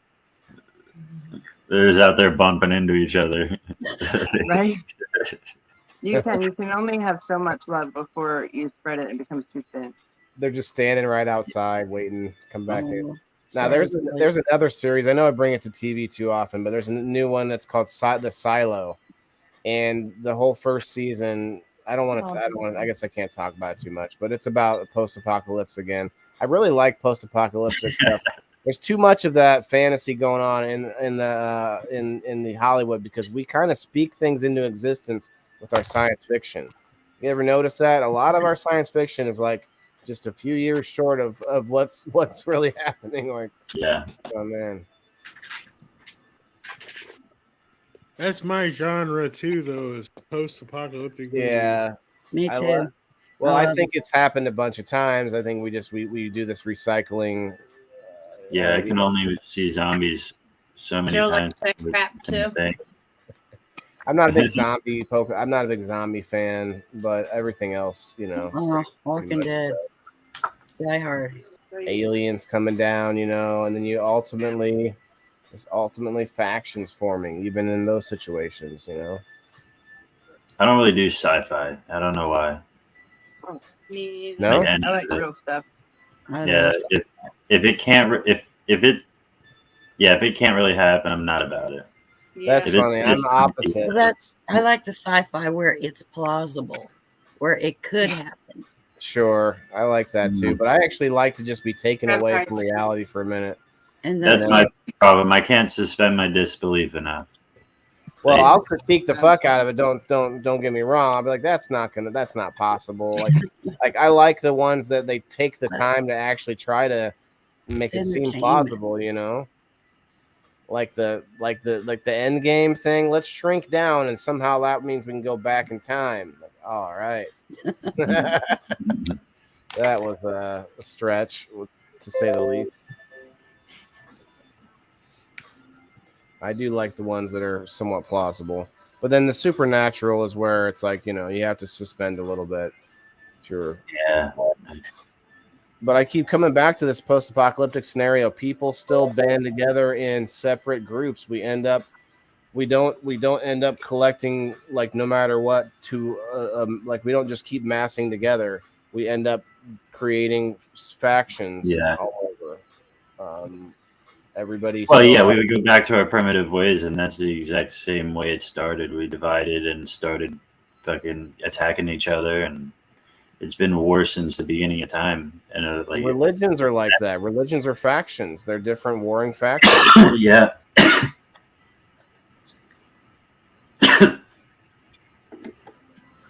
Different tribes, different beliefs. Yeah. I think competition's healthy though if you use it to your advantage. Like Steve-O was watching when I was doing more exercising on the live stream, and I'd be like, all right, I'm hoping that I'm inspiring someone else, and you know, and he started doing some too, and it's like you can have that healthy competition. We're like, oh yeah, well, he's going to do this, I'm going to do some of that too. And I saw a picture of his today. Of who? Sorry, go on. It's funny. Go on. Oh yeah, that one. Yeah. I need to see that happening soon though. For sure. I need to see that in practice. But anyway, the type of competition that it's not where I'm going to try to undercut you, or I'm not going to do something nefarious, but I'm going to try to hone my skill or whatever, my craft, and outdo you at it or whatever. Or what I like to look at is if I feel like we're starting to compete on something specific, I might change it up and I might do something a little differently, try to become a little more unique or more me, and then maybe collaborate in some other way. Like for a lot of us, it's about what time we can do a show, because you know we can't all go live at the same time, because then you end up dividing some of the people that we watch. But you also can't worry about that on the back end either. So what do you do about that? Well, we do what we can to spread out when we can, and otherwise I try to make my stuff rewatchable. That's my answer to that. You know, I try to make it something that What's up, Austin? A lot of families with siblings, they always have friendly competition, and I think it makes their family stronger. Yeah, no, I mean, I could see that, but it can get unhealthy real quick. Like the family that, like the whole stereotype where like the dad is, you know, only loves the kid who's better at whatever. Like, you know, like, I don't know. I don't see how we can't stop from that happening, like the bad sides of things, but we can at least look at what's good in it. You know, competition, it breeds. That's why America's number one in medical procedures We may not have the best healthcare system. I actually still really like the way we do things for a lot of ways. We can get into it, but when we look at why people come here from all over the world, it's because of that whole greedy capitalism thing where we allow competition. And what happens is you end up with people creating these crazy medical procedures or inventions and stuff.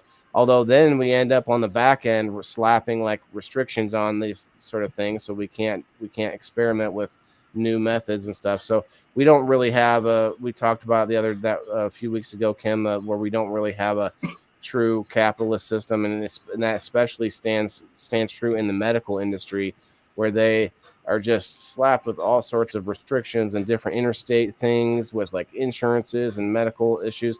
So we're hindered there, but at the same time, because of competition, that's where we get like the best doctors, where we get the best lawyers, things that people that rise up in their field because they're able to compete. So it does create that, but I don't know. Yeah. It's a tough one, man. It's a tough one because competition can be pretty toxic too. It can. Very well worded, though. I got to work in 20 minutes, guys, so I got to get out of here. But awesome show today. I love y'all, and I will see everybody on the next trip. So Good night, Jason. Try and get some sleep, man. No, Get don't some work too CBN. hard. Hey, A lot of females feel like we're in competition, and that's why we're not good at building one another up. and I think it's terrible. Yeah. I Men go are out of my way to give, like, if I like a female's hair or their whatever, like, fucking lift them up, compliment somebody. Like, just because you're a female and that's a female means we can't be nice to each other. Come on. Yeah. A lot of females. That's a good point. Everybody, they talk to other females sometimes. I mean, the WNBA players like complain about like the lower pay and stuff, but like their stadiums are empty. Like, why are the women not supporting them? You know what I mean? Like, you can't bitch about it if you're not going to lift each other up. You know what I mean? Like, and you're right. Like, girls do think they're in competition with each other instead of like banding together and like you got the movements and whatever. But like when you go home, it's like I got to be the prettiest and the skinniest and the this and the that, and it's like. Your whole way growing up, kind of, it's like that through cheerleading and everything. Yeah. Things that you can even take gender out of it, and you can say people that we sit there and complain about Uncle Sam or whoever, they're tearing me down, all the bills and whatnot. But then on the backside, we still screw each other over on the bottom end. You know what I mean? And it's like, how can we expect that to get better if even so? A good example is I always pick up loose change when I see it on the ground. Oh, me too. If it's really dirty, it's hard. If it's like nasty, that's a different story. Yeah. But like if it and I don't just like go licking my hands for nothing afterwards.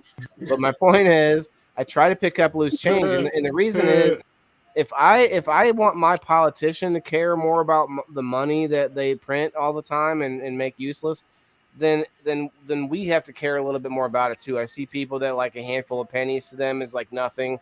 Like, I don't give a crap. It's just pennies, right? But don't you think change is becoming obsolete? Yeah. It's a bigger analogy here, Val. Come on, have work with Think about all those coins floating around. You have to go there. That's the one place we were not going with that.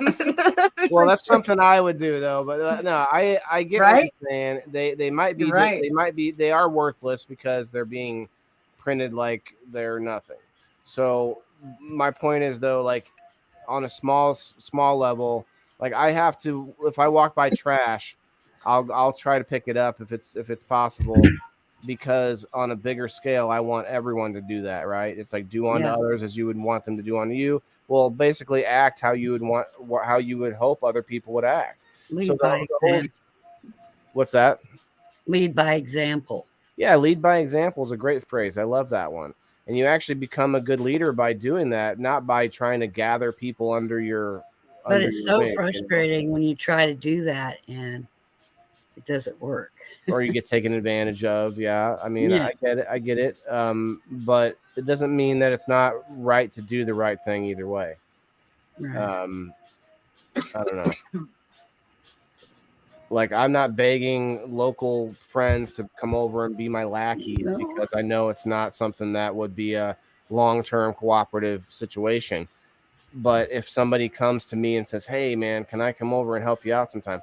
That shows that they want they want to bring something to the table. When you're the only one trying to get people to the table, and they begrudgingly come to their half of the collaboration, they're not really wanting to collaborate. They're just like, okay, what can I get out of this situation real quick? You got to be careful about those. People will scoop in and they're still printing $2 bills, huh, Dogger? Don't follow Kellen. Yeah, you can go to the bank and get them. Yeah, everybody thinks that they're so rare, but you could just go ask for them. They're just out circulating. Yeah. What's that? Wow, that's funny. $2 bills. Oh, people don't like getting them or giving them. Most strip clubs only give change in $2 bills because that means that you're going to tip the girls at least You're $2. smart. Wow. Fuck yeah. What do you don't want to give them quarters. That's something going on in the comments, y'all. What are you talking about here with the 92,000? Says we set a record for women's sports last night in Nebraska. 92,000 people for a women's volleyball game. Women's volleyball kicked ass, man. Awesome. I was watching Fresh and Fit talking about how women's sports, no one watches women's sports, but then the whole comments was like, what about women's volleyball? And they're like, oh shit, you got me there. And I like that. And don't they have their asses hanging out in volleyball more than the other sports? I'm just it's an observation, not. Listen, I would be totally fine with having some male beefcakes on the side of the volleyball court, holding up the letters or the numbers. I'll go cheerlead. Shit, that's still sexism, dude. I mean, it's just the reverse situation is all. I agree. Sex shouldn't sell so much, but it does. Isn't that weird how sex still sells so much, yet our birth rates are declining? Like, woohoo! Let's fuck ourselves into oblivion. Poondogger had $2,000 in $2 bills. He took this trip. Damn, Poondogger. Oh my god! I hope you got your money's worth $2,000. I'm into coins and bills. Yeah, coins, man. You can find some coins that are worth a lot of money. We talked about that on the collections episode. We need to talk about Kellen, that again. I'm going to tell you to be careful, bro. We can all take pride that the women's soccer team won the World Cup. Oh, wait. I mean, I don't really watch the World Cup anyway, so. Neither do I. He's just being an ass. Yeah. Smart. I point that out. Well, he does put pennies in his butt, so I mean, he may know a little thing or two. Lord, I mean, just don't follow him around like Joe said. He says it's to make them dirty, but. Well, I got you back, Kellen. I actually pick him up with a Ziploc bag.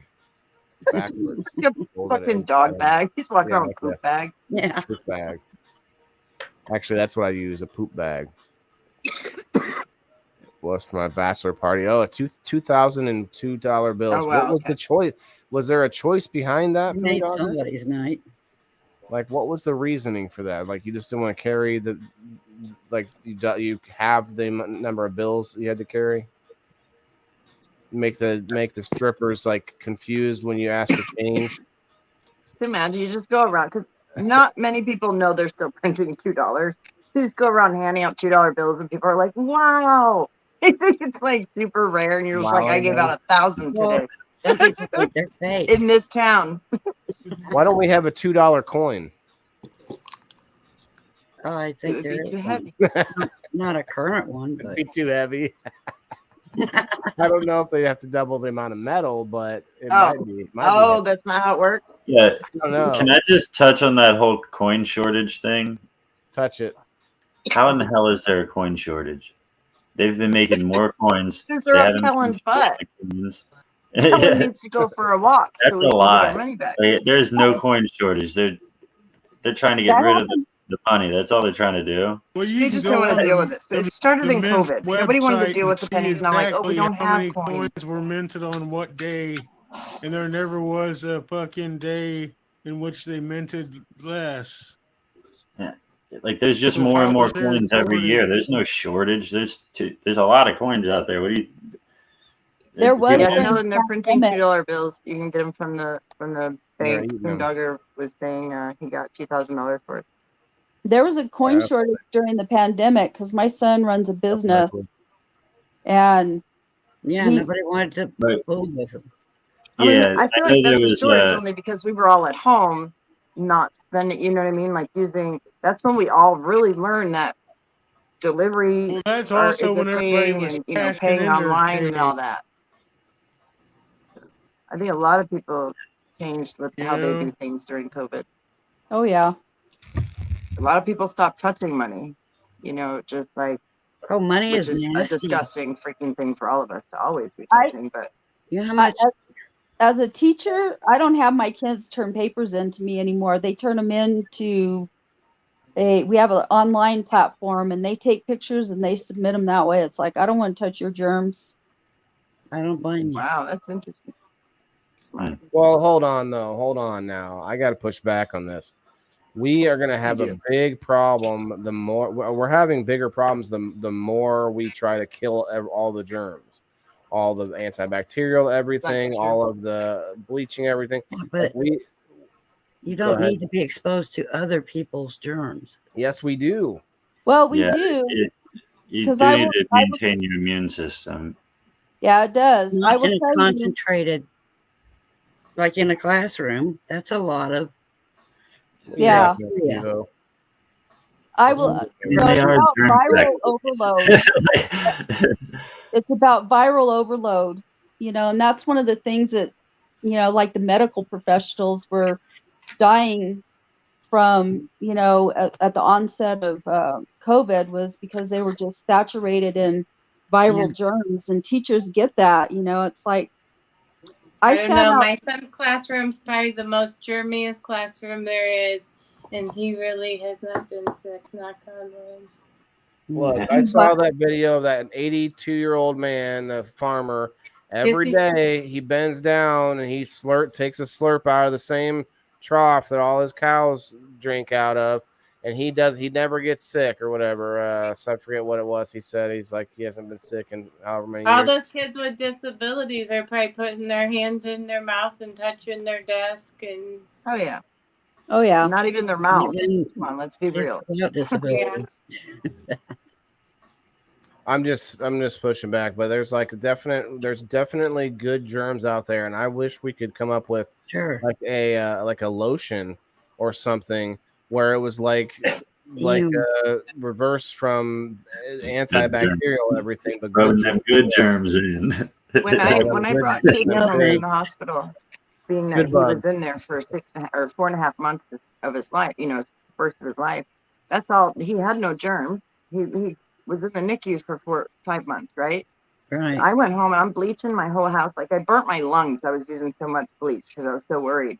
And the doctors told me to stop. And they were like, you're going to need to allow germs into your house and allow his system. The first year we couldn't be out around other people because he had to build that immunity. And he had to build it through home, So they were like, you have to stop doing that. It's too clean. And then that way anything comes in, he'll get sick. So, yeah. I got laid off. I was living out in California during the when the economy got so bad in the 2009 time frame. Yeah. And so I wasn't in the classroom for 2 years.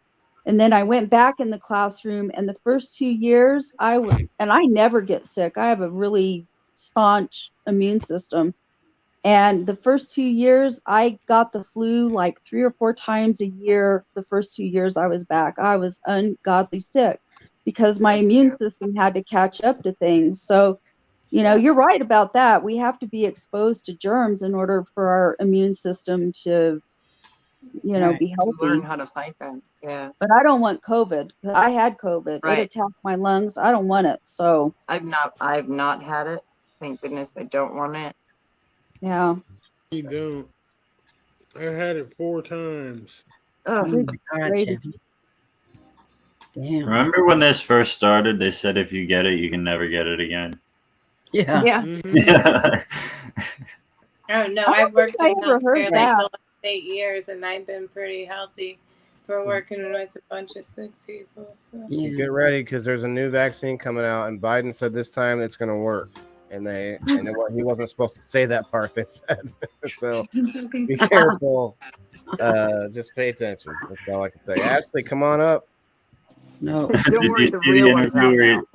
You see the interview where he was like, "You took the vaccine, right?" And they were like, "Yeah." And he's like, "Are you all right?"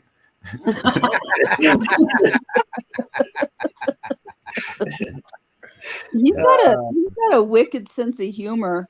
I don't know. Yeah. Yeah, a lot of people don't really like it. Yeah, but he does. Did you say Bean? Yeah. You silly. You can't say that in the comments, Ashley. You got to say, "Let's go, Brandon." What she wrote? Oh. She said, "Yeah, fuck." Oh. Actually, you can get away with saying stuff as long as you're not saying like you're gonna kill or shoot or whatever. Or bully. Right. You're not gonna harm or bully someone. Slap, Otherwise, you can say cut, whatever you want now. Stab. You can't say any word that might pierce the skin. Right. I got dinged one time for saying bitch. Or Well, typing. someone was saying something to like their spouse that was live. It was like, slap him for me, and got banned. Or any type of slur. Like everybody comes in and they call me Beaner, and they get banned for it all the time. Everybody does it, and I'm like, every time I see it, I'm like, well, there they go. Bye. Yeah. See you in a week. Everybody say bye to so and so. Yeah. Other slurs We used are to try to okay. delete comments before they got hit, but then we got to the point where like we've had our page for 2 years this month. If you guys don't know by now, we're all banned. Yeah. We probably all deserve it, but we're not. Well, no, Calvin. The thing is, you can say whatever you want out loud. Ashley. Just Yeah. they can't type it in the comments. Okay. Hi, Ashley. Smashole. The stuff that's said out loud can be. You can be reported for what you say out loud. You can be reported, but it's not like they're not good. A lot of people are like, "Oh, I said this word on my live, and that's why I got kicked." No, Yeah, they're the not doing algorithm's that. not going to pick that up and kick you off. Like I've had people that are like KILL while they're on live, and I'm like, you don't have to spell the bad words. It's okay. I mean, if you get like a few 100,000 followers, they're paying attention enough. You better believe that if you come on, start saying something, like you see people already that have political views that are against the whoever likes the platform, and then boom, they get booted. So it just depends on how much reach you have, and I think there's some level where they pay attention more.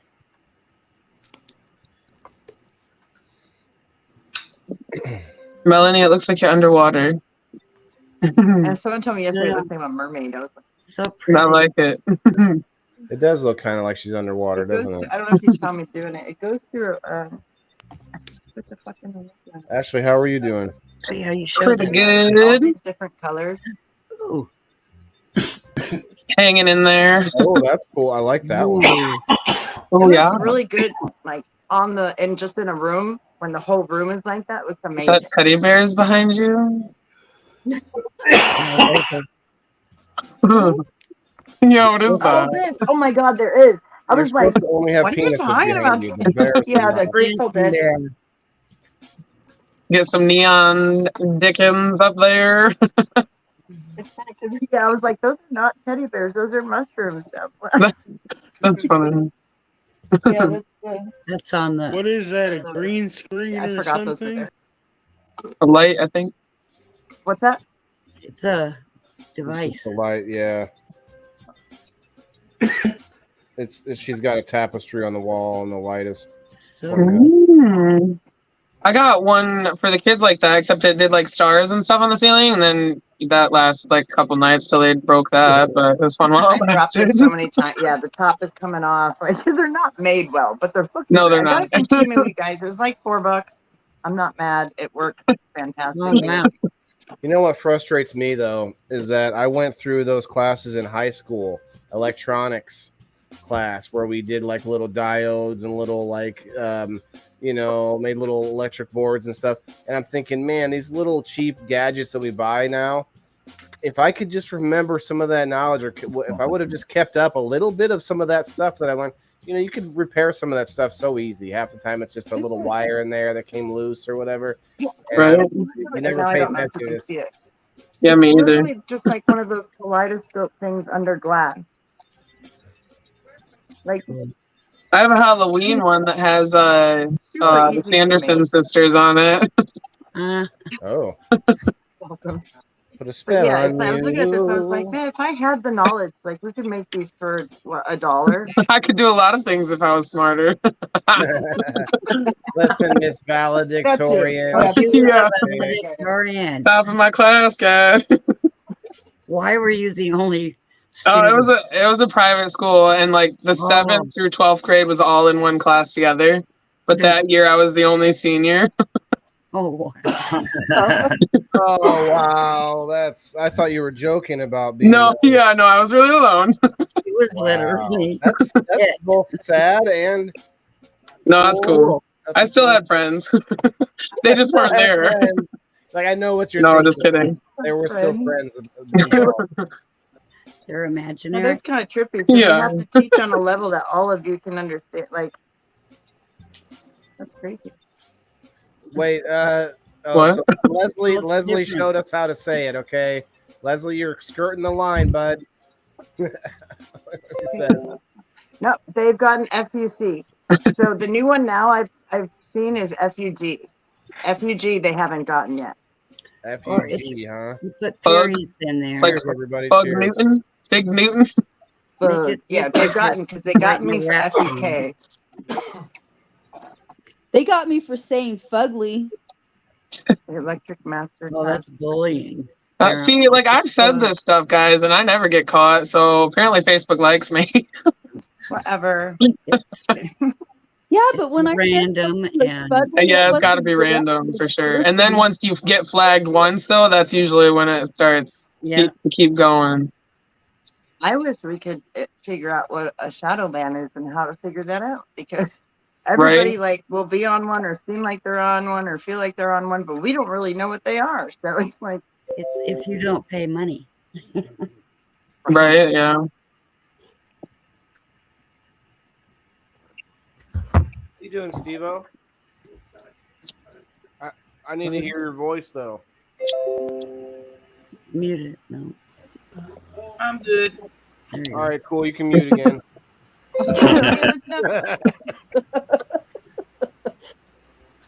Oh my God. Come on back to us, man.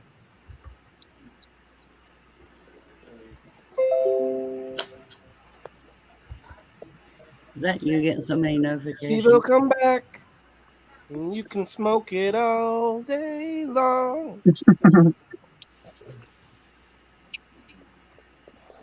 You sound like me when I was singing happy birthday to one of my students today. I'll take that as a compliment. I can't hear you. What happened? Waylon was just singing, and I said he sounded like me when I was singing happy birthday to one of my students today. Aw. We get like a little notification. We have like on the screen, we have a picture of all the kids in our class. And it gives a little notification when they have a birthday. So I saw it. Are you doing school online? That's what I was just going to ask. Are you not in person? No, we're in person. No, we're in person. It's just when we take attendance, it's computerized. It's a program. Oh, God. So you guys just, like, do they just have computers or whatever at their desk for, like, their homework and whatever that you said they were turning in? or like No, well, screenshot? they're issued a computer. Everybody in our schools, all of our schools, they're all issued laptops. And as part of the pandemic money, no, you're not, Leslie. Schools got for pandemics, our district invested in laptops for everybody, K through 12. So they have, they have access to it, but we still have we use this platform called Canvas, and it's pretty comprehensive. Like that's what we taught from. And so a lot of our lessons and stuff like that are still uploaded into Canvas. But we don't teach through the computer. The kids are in the classroom, and I stand up in front of the room and teach, or whatever. But I have all of my kids turn in their assignments and through Canvas. And the reason I do that is twofold. One, I don't have to touch their nasty germy papers. Right. Because, never know when there's going to be a booger that shows up. Oh my God. Boogers, I can deal with pee-pee pants and I can deal with puke, but boogers, I'll puke every time, I think and then it sticks to the next paper. When COVID hit and the kids were forced to go to do it from home, nobody knew what to do. So I think it's a good, for that reason that you have the kids do that. They're still using the computers at home. So God forbid if anything else happens and they have to sit at home and be homeschooled, it won't be such a shock to them, maybe. Yeah. Well, even when we do homeschooling, it's in person. One of the consequences of this whole system that we were forced to go to, the kids did not do well with online learning. No, a lot of them. It was bad. So, and I was never so glad to get away from that shit. I will tell you that right now. I like being in the classroom with my kids. I like that interaction. Absolutely. My son did not. My son was a junior in high school, and he just did not he needed the extra help. He needed the interaction. He did okay grade wise, but I think for his person, his actual person, I don't think it's different. Well, that's, that goes back to the topic tonight is, learning is a collaborative effort. Mm-hmm. A lot of kids don't necessarily have the answers, if you're up there teaching and, you start asking questions. A lot of the times, those kids sit there and they look at you like, I don't know what you're talking about. And they need to hear the voices around them, what they're saying. And then they go, oh, I get it now. Oh, I have that experience and I can add to that or whatever. Yeah. And we were online. We didn't have that, Right. One more dab, then I gotta go. Look. Yeah, I gotta get out of here too. Yeah, I was gonna say that my gummies have kicked in. I'm going to bed. I was just starting to tag a bunch of people. All right. Have a good night. Still here. Good night, Jimmy. Good night, Jimmy. Well, I'm just saying hi to you as well, Leaf Cycle. What's up, Leaf Leaf Cycle? Well, bro. Who else? LeafCycle.net, guys. Anyone else? All right. Well, we can. Acacia. We can. You're not flirting. What are you doing? We can put everyone to bed now. Hi, Kasia. Hey, Kasia. Sorry about the tag. I guess everyone's tired. Hey, we're leaving. I'm not tired. Well, I gotta finish my dab at least. Cheers, everybody, to Chico. Chico. Cheers. There used to be a show on TV a long time ago called Chico and the Man. Yeah. Freddie Prinze Jr. Yeah, Freddie Prinze. Frick. Yeah. Junior's father. Okay, bye. We'll probably end up being here another half hour. That's how it works.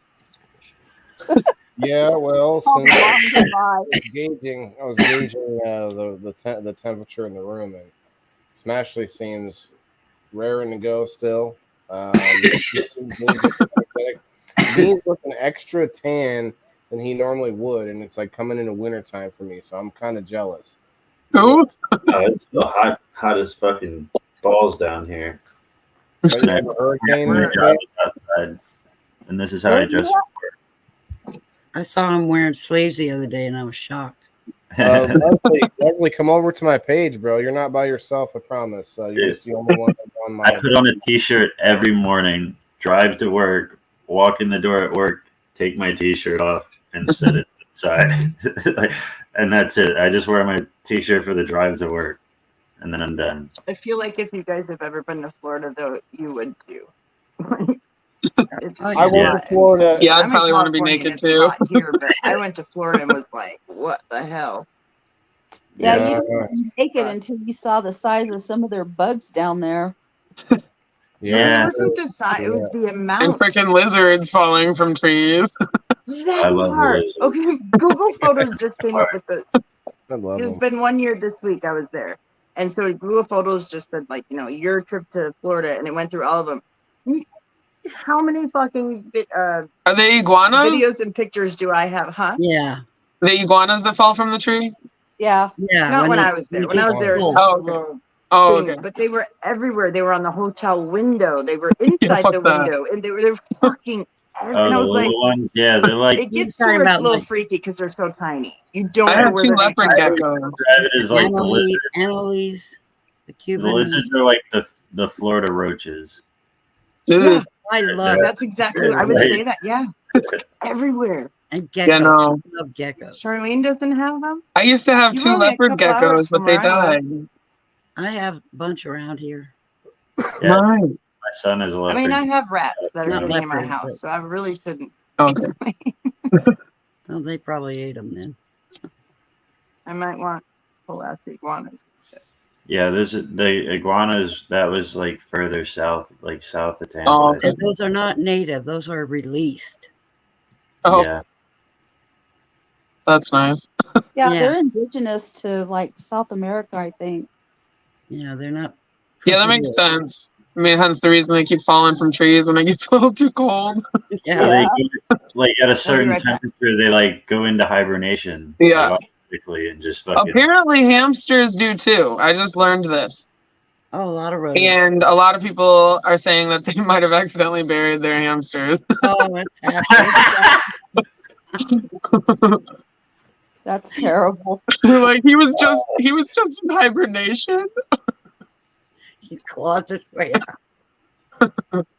That's an awful way to die, though, isn't it? That's Man, Story style. poor little critters. Oh, terrible. They're alive. Have an awesome night, everybody. You too. Wow. You No, know, Well, It's great seeing y'all and awesome. smoke weed every day. Exactly. See you guys. love you, Steve-O. You got him. Good night.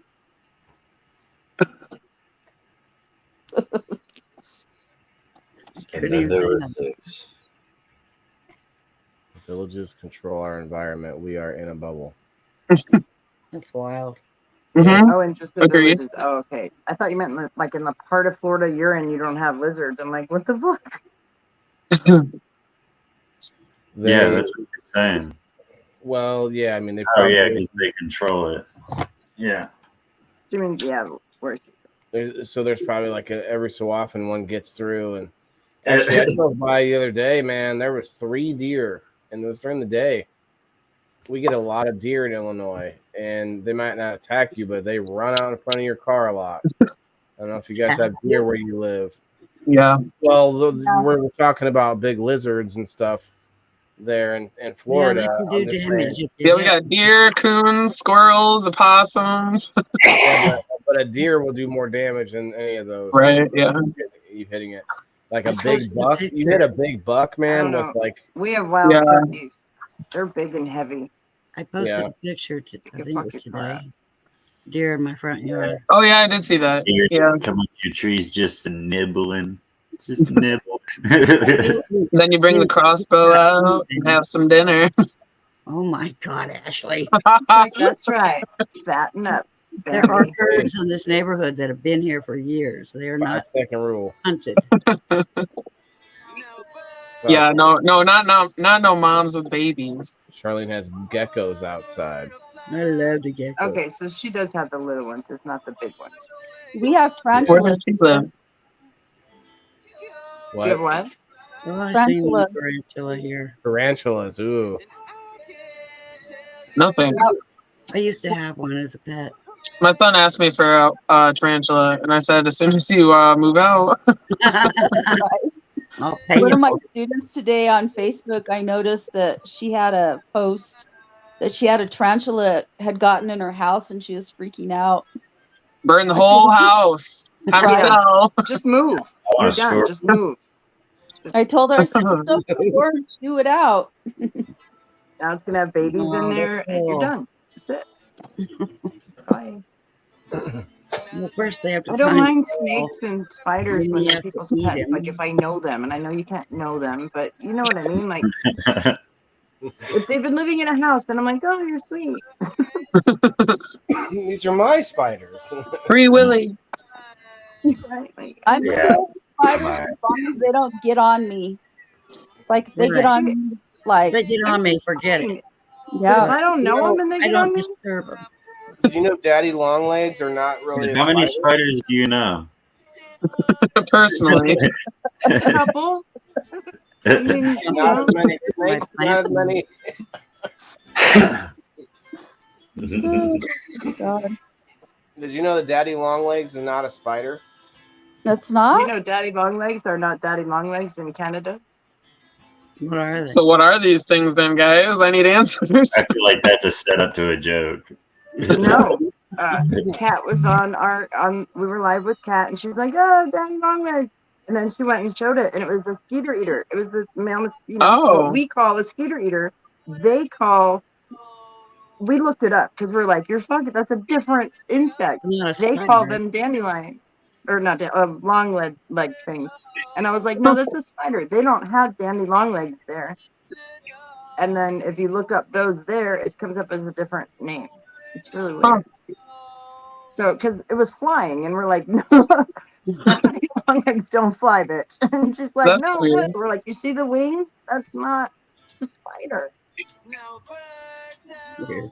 Canadians are weird. I feel like that had to have been mistaken down the line somewhere in their fucked up sense. Right? So what is a daddy long legs then if it's not a spider? Right. It's a harvest man, which is not a spider. It's a crane, fly, an insect, or bolted spider, depending on who's talking. Really meaningless. So it's really meaningless. It literally says, so it's really meaningless at the end. I'm going to end every definition I give with that, depending on who's talking. Spiders aren't insects.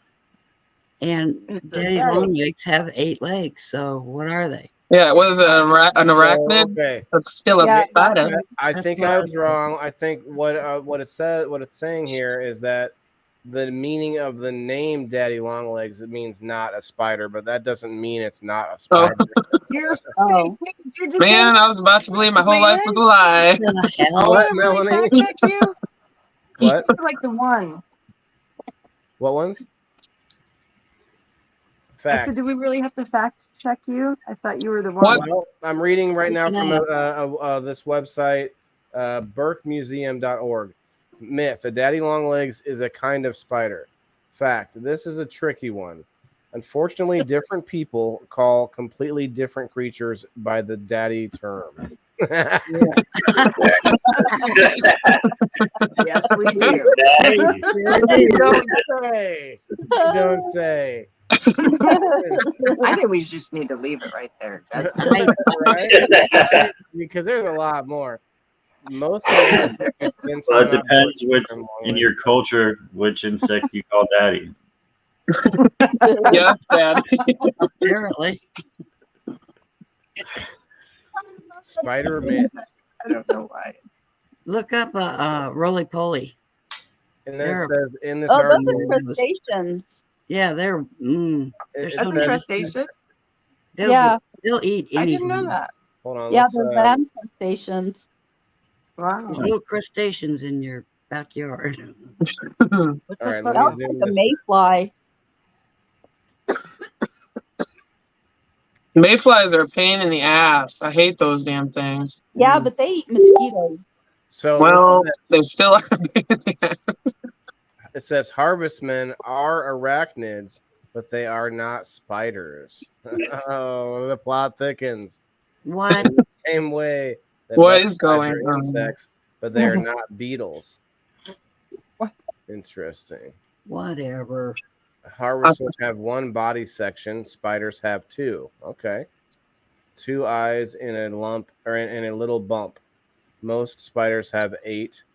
A segment abdomen, unsegmented in spiders. No silk, no venom, a totally different respiratory system, and many other differences. Not all have long legs. We kind of knew that. We're talking about a lot of different spiders here. Well, there it says something about the Canadians calling them daddy for the long-legged flies and stuff.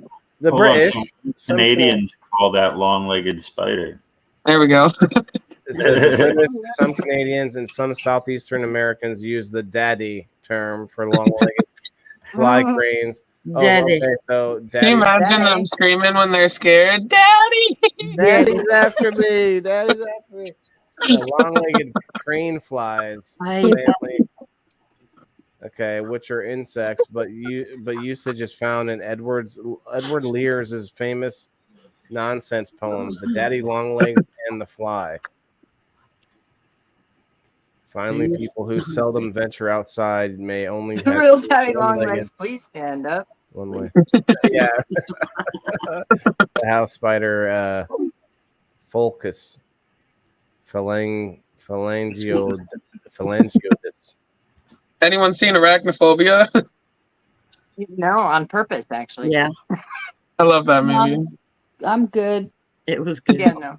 I saw Jaws. That scared the hell out of me still scares me. We were Jaws, did talking you say? about that the other day. Yeah, I saw it when I was like 7. Yeah, same. And I had nightmares ever since, but I fucking loved that movie so much. Dude, like I for years. All of them. literally Like, how many are there? would 1, 2, sit and there 3? That's a mayfly. Those are all different insects. Those are, yeah. But I would sit there after I saw Jaws, I would sit there in the bathtub and I would look all around me to make sure there wasn't a shark in the water with me. Yeah, I was scared of even our pool. Yeah. So the thing to the far right is not a spider because it's only one section. And is that the daddy long leg thingies that we call That's a harvestman. Okay. And then the I've spider seen both in of the those. middle is a daddy long leg spider, which is That left one is. Are you sure? Definitely not a No, daddy long not leg. at all. No, I think the one to the right would be the spider, and the one in the middle is a harvestman. Yeah. Yeah. Because it only has, go back down, it only has 6 legs. Right. one? Which makes it Isn't an that a insect. eater? The one in the middle and the one on the right both have 8 legs. What is the other The front leg? or the left one has 6. Yeah, that's a fly though. That's a daddy Yeah. long legs fly. Yeah, that looks like a mayfly. That Yeah, one I've on seen the those. left. Yeah, I've seen those all the time. Yeah, they fly. So I'm not. Except yeah. to the that's British what they and had. Canadians. Yeah, maybe that's what Cat had. And Probably. it just looked Yep. like a skeeter eater for us on video. Yeah, I don't think that they're saying that these all 3 look alike. What they're saying is people use the same daddy term for these 3 They're all things. daddies. Yeah, them all daddies, right? I don't know which one's mine, but they all daddies. But I tell you, they don't look the same. That's for sure. No. All right, that was a big side quest we took. I think we all earned some experience points from that. So We've all learned something.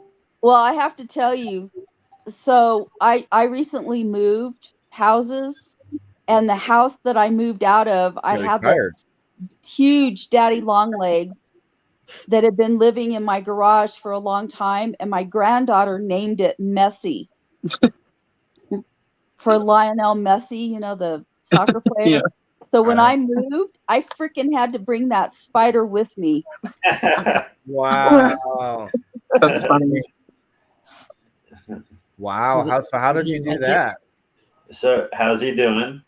He's out there in my garage doing his thing, but I couldn't leave the damn spider behind because my granddaughter named it. And if I'd have left it behind, somebody probably would have killed it. Yeah. It was in the garage, you said, right? Yeah, it was in the garage. So many questions. I missed this point. You took a garage and put it in your next garage? Spider mite, Leslie? Yeah. So cute. That's funny. You're like, just stay here. It's your new home now. Yes. Your family, so you got to come.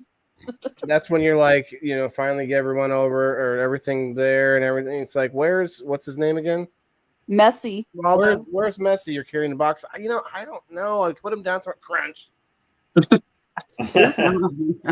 You just find a new one that's just in the new garage. Like, look, there he is. He's in the rafters up there already. That's his web. Yeah, but you know that child knows exactly what that spider looks like. Oh yeah. Children can do that. That's yeah. Scary. Especially my granddaughter. She's a bug person. What about these bugs? 1,000 times zoom on myself. What the heck is that? It was a request from the audience. Oh, spider mites. Yucky. Those are actually arachnids. Isn't there spiders in Australia that like fly with their webs through the air, and there's like a season of them flying, and there's actually like a spider island? Yes. You know, you guys. And it's not just in Australia. They have some of those in California too. Oh, yuck. Hella insects. That's too close to me. I'm up in Michigan. They get those spider webs all over all the trees and bushes and stuff. Yeah. They have to burn them off. Ugh. They're nasty. One time I was working at this school in the Bay Area over by San Francisco in the Bay Area out there. And we're sitting outside and I kept feeling like things land on me. And I was like, what the heck? In the house. And they were freaking spiders flying in the air. It was disgusting. Oh, hey, Misty. How are you? I should probably make it over here sometime. I should, Joe. I should, definitely. I have long legs, yet no one calls me daddy. Not your topic. Oh, I'm sorry, Charlene. We can change it. Definitely not your topic now that I'm pulled out. And it's not yours either, Melanie. I know. I'm sorry. Let's move on from I skipped the bug segment, you guys. I was not here. Yeah, I forgot about that. I forgot about that. And you know what's funny is that there's it's a long story, but there's a show, there's an anime that I watched. They're coming out with a real live action show for it, which I thought was cool. And there's a few episodes out. Well, one of the bad guys is a pirate, but he's also a clown. And so I thought of you when I saw the preview for it because he just looked like it looked kind of like a Pennywise. I don't have a problem with clowns. That's Felicia. I know it wasn't you, but I thought of you because of that episode. Yeah. That One Piece. Yeah. Please. Clowns are creepy. Yeah, and that's cinema's fault, man. We made them that way. I don't think. Yeah. How many are there? Does anyone know of any story where a clown went and killing people? John Wayne Gacy. I've seen that shit on Netflix. John Bean. He's the only one I know. Now we're talking about my TV genre. There we go. Let's go. So he dressed as a clown to abduct people? I don't know the story. No, he worked as a clown. Yeah, he was a party clown, and he killed people on the side. Well, that was a side game. Yeah, you can watch the documentary on Netflix. Yeah. Kellen, that clown is pretty wicked too. That's what I thought did it. That's what I thought created the stigma around clowns, but maybe it was. Let's find out what came first, John Wayne Gacy or the fear of clowns. Because chicken and egg. It was out before that. probably. I would have to say the circus, man, because they were not that there were circuses that came out to be more on the horror side of things, more scary, right? And I think they probably had some twisted ass clowns at the, back in the day, even in the circus. Yeah, Yeah, Actually, yeah, you're right. it says it Traveling didn't start till the town to 1900s. 1900s. Or excuse me, 1980s. Stupid. 1980s. 1980 was what? And it says, when did the fear of a clown start? And it says depictions the contemporary evil clown archetype developed in 1980s, notably popularized by Stephen King's It, and perhaps influenced by John Wayne Gacy's Serial Killer, which was in 78. So it really was kind of the same time. I bet you it did come from John Wayne Gacy.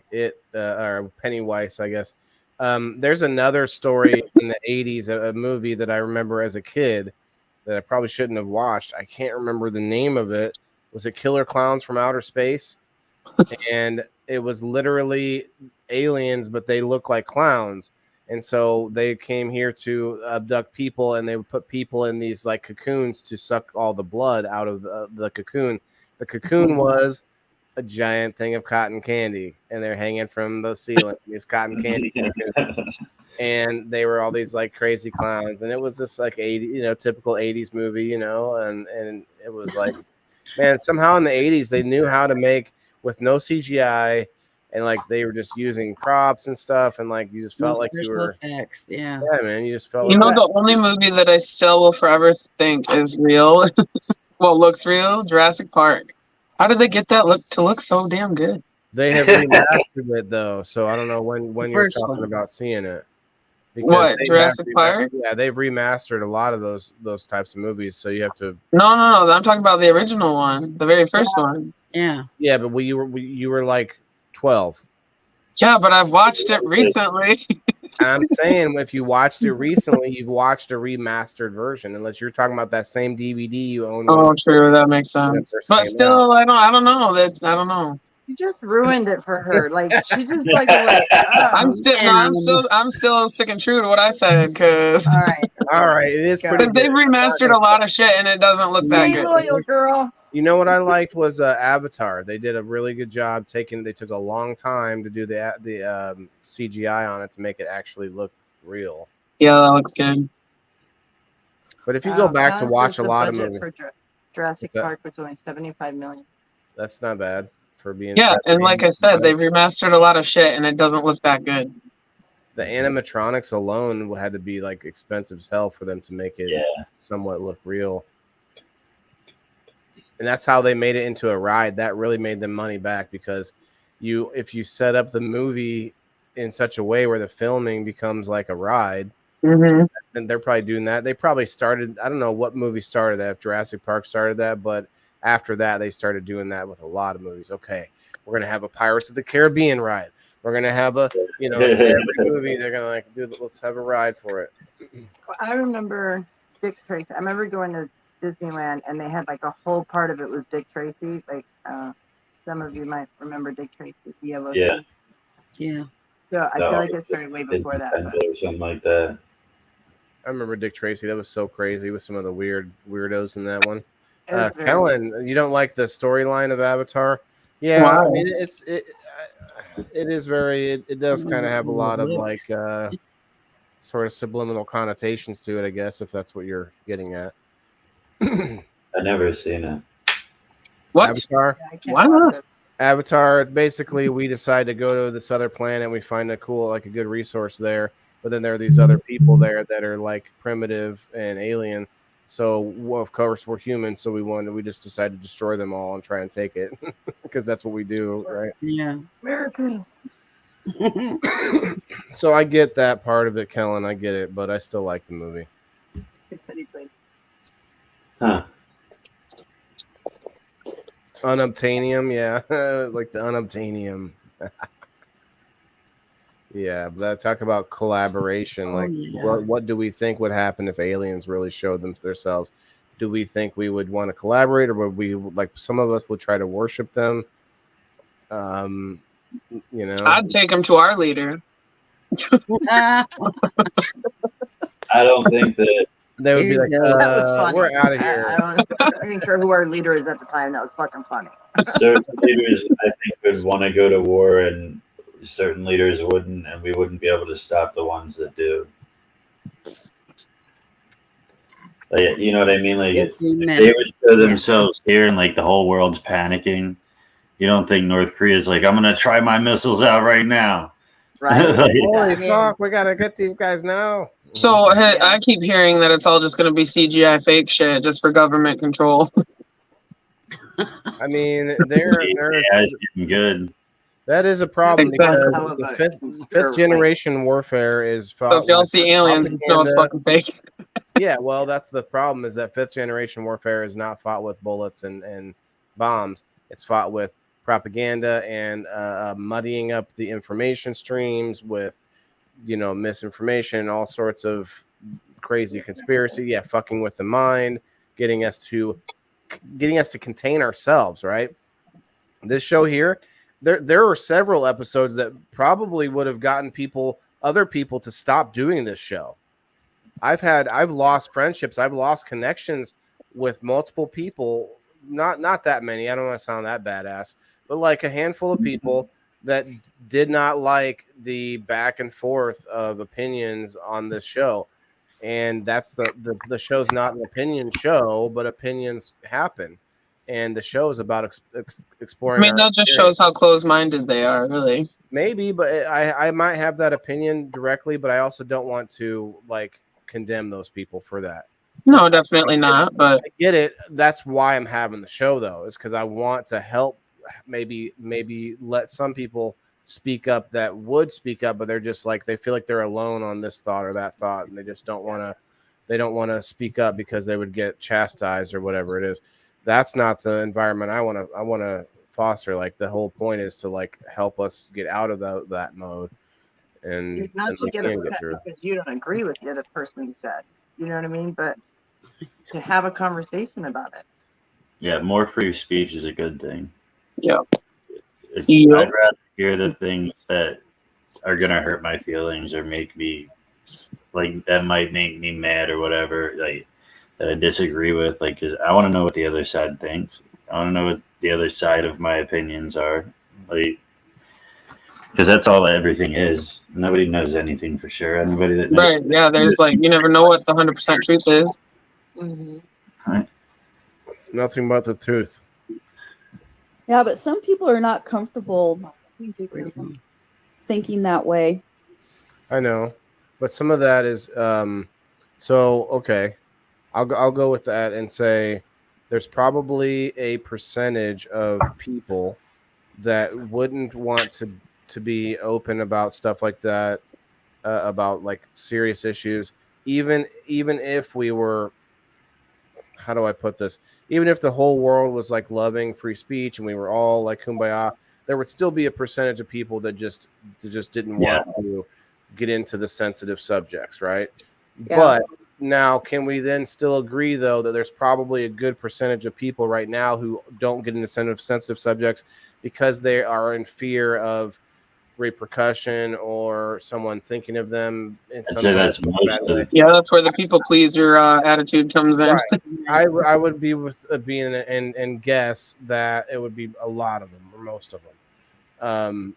But then we don't know the numbers, but like it's a pretty good educated guess to be like, yeah, a lot of people are just afraid, and that's what I'm up here to do because I don't, I got to stop saying that I don't care like what people like sling at me because I do have family and stuff, and I get it. There are ways that you can still like come at somebody, but for the most part, I'm not going to care if someone starts slinging some mud at me because you can go ahead and make a meme of me, put me on a Nesquik bottle or whatever you want to do. I don't mind. I don't mind those kind of things. I enjoy it. I enjoy it. Yeah, I welcome it. Yeah, but don't just come at me all sideways. That's what most people do, man. Like if you're competitive with me, make it real. Don't be a frenemy. Don't be a pretend. Don't be an undercover competitor. Yeah, I hate that shit. So like I'm having trouble with this where I think there's room for everybody right at the table, but when I have multiple sponsors now that have similar products. There are overlaps on products, which can be very, very hairy, but there's also differences in some of the products and stuff like that. So you can find a way to slice it, I guess. But well, that's competition. Yeah. You're right, and I have to try and be. I like to be as fair to all of them as possible. But speaking of which, they're all on the board for game night. It's going to be fun. We got one $25 gift card to Drizzle Dab, plus the discount that he gave me, WTIF 15. So that's the discount code for drizzledab.com, or it might be drizzledabllc.com. I'm not 100% sure. I'll have to find that. Looking up Drizzle Dab website would probably be easy way to Google it. I say my opinion, stupid, but well, I mean, and it's not about whether you're okay expressing your opinion. It's whether you're okay with people not receiving it the way you hope they will. And I think that's really where you find out whether somebody's trying to get in and collaborate with you and find middle ground, find some sort of a connection in some way. They can't just expect you can't always expect a reaction out of someone that you want, like whatever the reaction is. Definitely say that's what I always say when people ask me why do I argue with people or debate because I do get into heavy debates with people, and it might seem like I'm a know-it-all or whatever, but I'm just in the fucking debate mode. We're still gonna walk away friends, but I'm not trying to change your mind right now because I know you got emotions involved, whatever. I'm trying to change your mind when you walk away and think about it. Mm-hmm. Or the next time you have this conversation with somebody and it clicks and you're like, holy shit, he was right. People will say to your face, you're not going to change my mind. Right. It's like, that's not the point. We're having a conversation. I'm just going to plant that seed. That's all I'm going to do.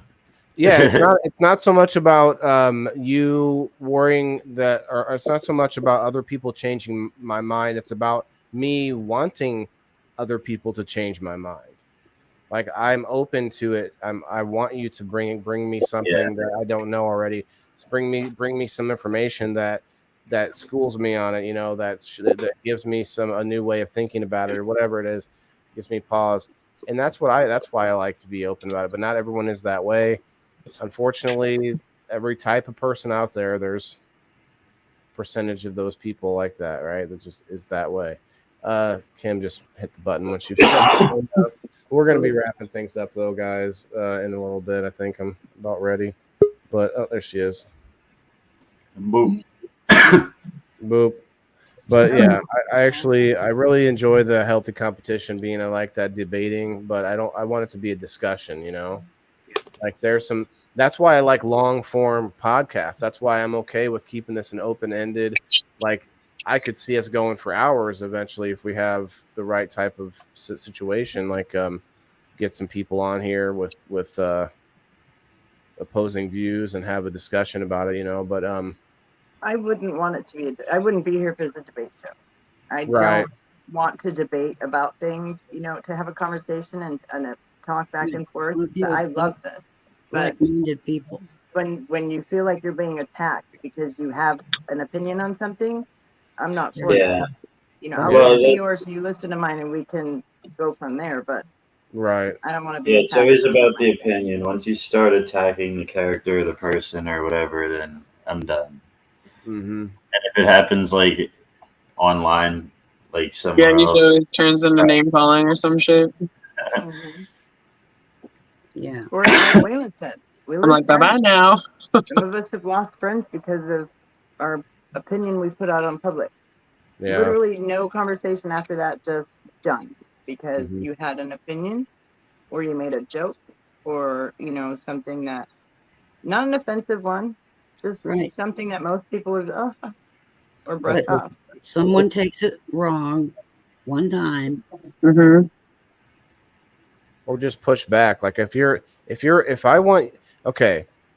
competition with me, of course you're gonna push back. You're going to push me to be better because I want to compete with you. But if you're collaborating with me, I will also want you to push back. I'll be right back. I want you to not to just to let me go off a cliff and just do things that aren't gonna help. If I ask you your opinion, you're like, oh yeah, boss, it's looking good, keep it going. Yeah. Like I don't want that around me. I want people that can be like, well, I don't know. Do you really think this was the right move or whatever? Second guessing me all the time, it would get annoying as well. But you guys might drift. Like honesty, give me some straight up analysis, especially if we're collaborating, because I don't want to be holding back the joint effort, whatever that is. And if the effort is rolling a joint, I definitely don't want to be holding it back because I can't roll worth a shit. You're gonna have to roll that shit for sure. Thank goodness. I'm about to roll one right now. Yeah, I'm gonna hit this bomb. You can't say it without doing it. I'm gonna hit this bomb. Since you said it. Yeah, I mean, I actually have a couple. I could smoke one with you. They're mostly CBD though, but it's a good time of night for that. Yeah, why not? It's all good stuff. It's all natural. I did have some CBG, which is more of an energy supplement, just right as the show started here from SunMed. Your CBD store. I haven't heard from Matt lately though. Hope he's okay. I'm finally part of. Yeah, I tagged him. Not safe anymore. Finally part of the bear game. Oh, cutie. I feel like I was late. Who makes those? Somebody came on here or somewhere the other day and makes the little clips for joints to hold on to them. Who makes those? Does anybody know? Dank Stats or Jinx. Creative. Oh, do you mean like the Dank Stats? Are you talking about the hemostat ones or the roach clip ones?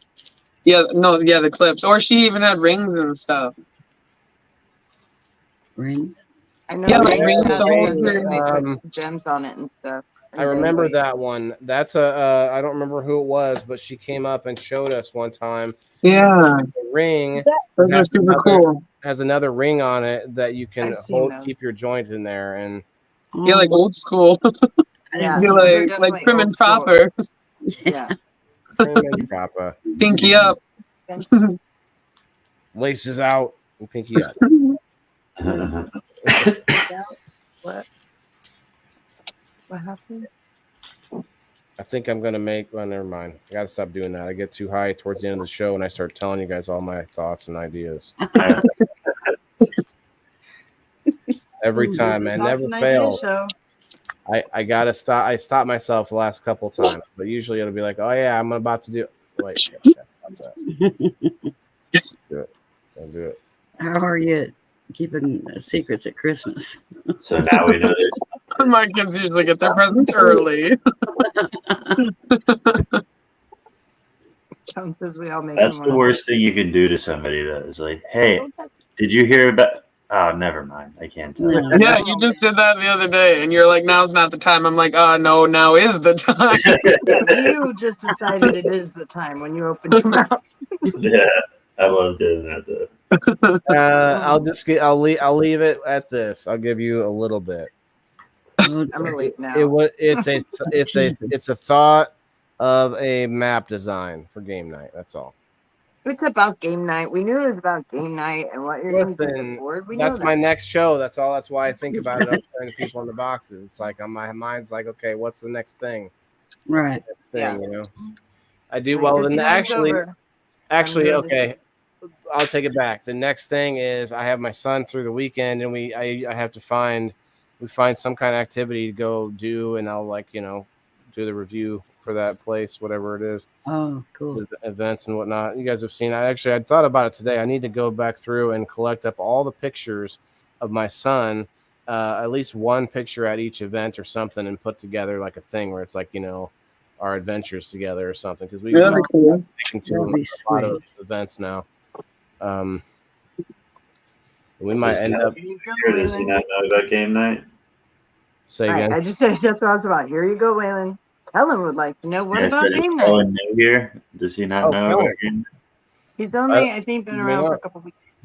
Here, Kellen, I'll show you the most recent map that we played. I knew one was coming up. I was gonna say it's usually about this time. I can't show you. I can't show you. You can't talk about it and not show us. He tried. I can't show you next week's map yet, or this weekend's map, but Okay. No, I need to be surprised. My first time playing Sunday. Oh yeah, you get to Have play a this one. blast. So this one was really psychedelic and Yeah, it is. hippie-tastic. You had the hippie holler down there. I have to see if they want to participate next weekend. We do have some new ones.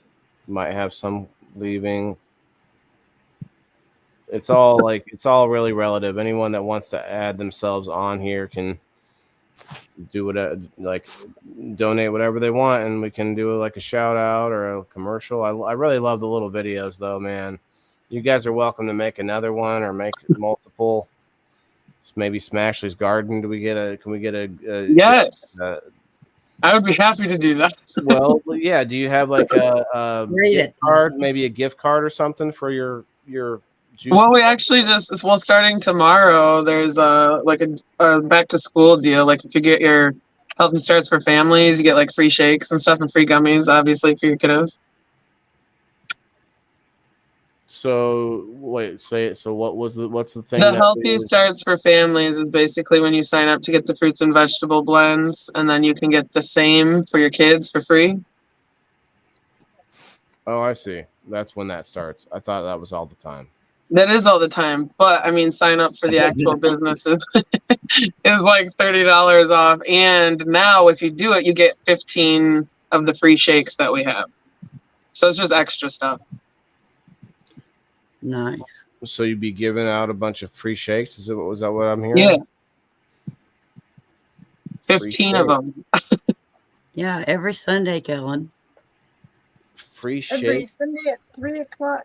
Yeah, Kellen, you have to be in my locals community to play, but you can come and you can come and be in the audience, and there's usually a giveaway or two coming out to the audience as well.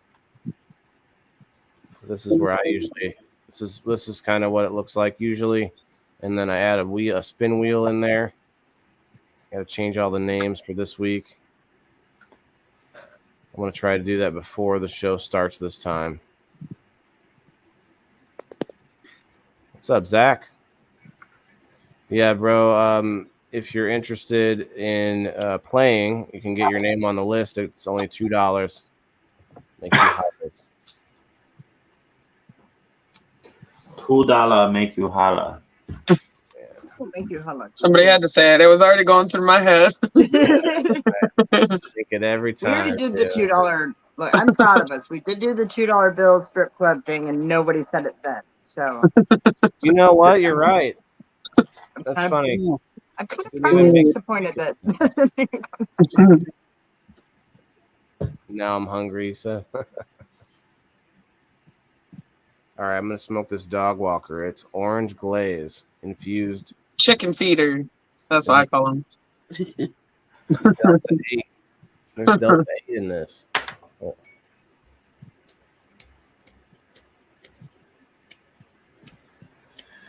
If you can light it. Yeah, this lighter doesn't work as well as it used to. Oh, Everybody have J?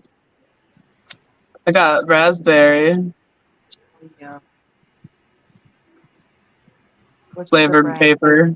Do you scratch and does it taste like Yeah, scratch and sniff.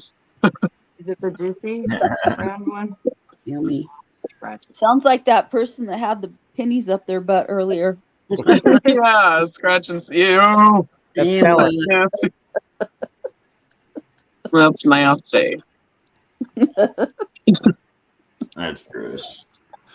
That makes the pennies scratch and sniff too.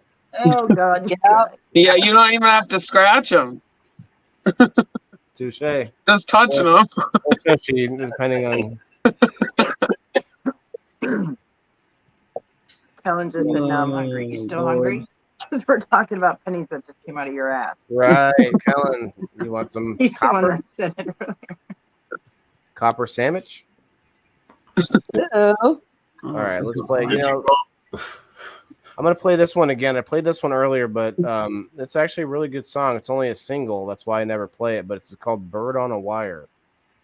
Jay Frost. It's a movie.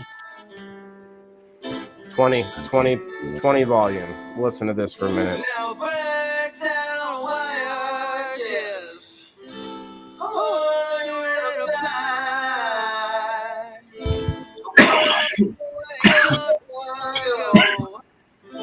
Going cries, and I can't just really on his mind.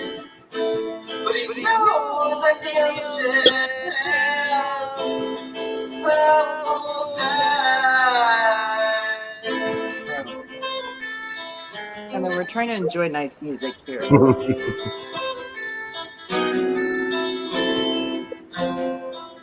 It's unusual for Frost, but it's a good one.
I like this guy.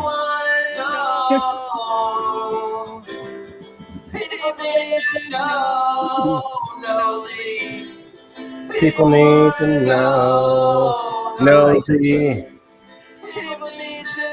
Very different from me, right? Nosy. Yeah.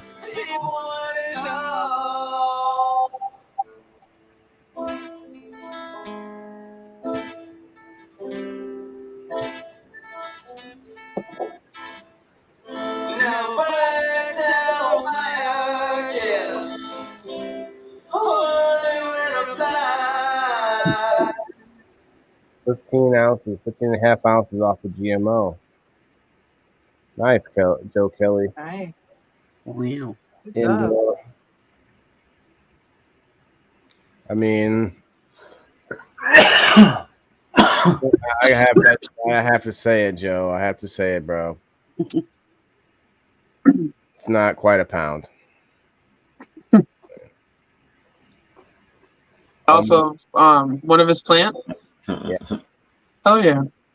Almost hit the pound, Joe. It's awesome. I mean, that's okay. Right? I don't realize how much like just one plant produces. Like a roundup. Oh, and he does the DWC, like he's got the aeroponics, which makes that tree grow so much faster, so much bigger. See, like that's what I say. Another one he got 6.5. So you get 15 off one, 6.5 off another. You know, that's a big difference. You can't always expect. Yeah, we want as much as possible, but as long as it's fire, though. Yeah, I got 3 outside that are huge. Yeah, that one that you Gorilla Glue do your yoga by. That's huge. Betsy, oh yeah, she's all right. You're gonna cry when you have to cut her down since she has a name. She's gonna provide a lot of milk and a lot of beef. My milkshake brings all the bullets to me. Like, do you? Never mind. That seems like terrible. Stop it. Like, I just wonder, like, when they slaughter a milk cow, is there like a little reservoir of milk in there that they? Yeah, it's just in a bag. They just take the bag out and hand it. It's like a milk bag. They're like, let's empty this. Reservoir. Waste not, want not. It's called an udder. Well, the udder's where it's coming out. What's inside the udder? Like, my penis is not a bladder, you know. Honey, the udder gets full of milk. That's milk ducts, kind of like a boob. It's the milk. Well, a breast is not a nipple, though. Like, so is an udder? Does a cow have a nipple? There's still milk ducts that lead to the nipple, though. So, like, a nipple, think of branches coming up throughout that are filled with milk ducts. Yeah, I get that. Yes, Kellen, this show is over. Get that. Those become engorged, just like human boobs. Okay. And if you don't milk a cow, like, for example, I went to Louisville the other day, which is like a little cow farm. What do you? No, but these cows are like in their heads, they automatically know when they have to go to the milker. And it's an electronic machine that suctions to their udders, and it's like on a timer. Like, I watched a cow walk out, and there was one that just came right in behind it. Like, get this fucking milk out of my udder. You know. Yeah. Have you ever gotten engorged? Yeah, it's painful as hell. Yeah, it is. You guys lost me. I'm not. My point is, does a cow have a breast and an udder, or you were saying the entire thing, including where the milk is called an udder? I think the whole thing, if you really want to think about it, is just one big boob. It's an udder with 4 nipples. It's an udder. Yeah, works the same way. Because I can't leave it like this. I lived on a dairy farm. I milked cows by hand and by machine. So do they have udders with an S, or it's an udder, the whole thing? You cows. An udder. Under their It's an udder. It's one. Unless you're talking about multiple cows' udders. One boob, 4 nipples. Look at it that way. Yeah. I was looking for all the. All right, let's confirm this with. Let's go. I can't do this anymore. We need facts. We are prepared. The udder wash is a the single. fuckers with my hands, but The udder is a single mass hanging beneath the animal, consisting of pairs of mammary glands with protruding teats. In cattle and camels, there are normally 2 pairs. In sheep, goats, and deer, there is 1 pair, and in some animals, there are many pairs. So, like me, the udder is just a mass, like hamsters, that has the mammary glands in it. So yeah, they're boobs. Told you. Yeah, it's they're just it's the same yeah, thing. they're breasts. It's a giant boob. Yeah, those are the nipples you're pulling on. You're just joining her. Did it say that goats had 2 udders? Isn't it like it's kind of like it looks like it's doubled up? Yeah, like a cow one that's just next to each other. They're separate. Yeah. I've milked a goat too. Well, yeah, it's fun. My son couldn't. I tell you what, I utterly enjoy milk. Hi. But I don't think I should drink it very often because I think it gives me reflux. Yeah, it's pretty inflammatory. If you think it does, really not good for anyone. I'm one of those. I'm weird though, Val. You may know this already, but the weird part in this sense is that I don't pay attention to like when people say, "Oh, that I can't have that. It does this to me," or whatever. I don't notice those things about like medicine or foods. Like I very rare, like milk is probably one of the only things I can tell you like, oh yeah, I notice this thing that when I drink milk, I get acid reflux. Look, you don't end up in the bathroom one day and then like go through your Rolodex of food in the last 24 hours trying to figure out what it was. Yeah, I have been in that situation, but I've never been like, oh, it's because I ate that thing again and I can't eat that thing. Usually it's probably like a place I've never eaten at before, and maybe they just, maybe it wasn't bad food, or I don't know. I can't think of a situation where I was like, yeah, it must be those again, those carrots or whatever it is. Can't think of a good example. I like carrots actually, but No, man, I don't know. I just can't think like medicines. Like I always thought Advil and stuff like that doesn't really do anything to me, but I'm pretty sure it does. I just don't notice it. Just harm. Because it makes things better, and then you forget. Eats holes in your There's intestines. a big factor to that. Nothing serious. You know, it's funny that like pain, a lot of times is the way we learn. Like, right, the kid touching the stove. But then why is it that we forget so easily what the pain was? Like after we're sick, we forget like what it felt like to have that sickness. Sometimes, like you forget how the headache felt, or well, so after this back surgery, do you guys remember the first week? Yeah, was the worst. Last year, it wasn't. It was third and fourth, but so this week, all I kept saying is, "It'll be a memory soon. Like, it'll just be a memory soon." You just get scared, bro. What did I? Yeah, what happened?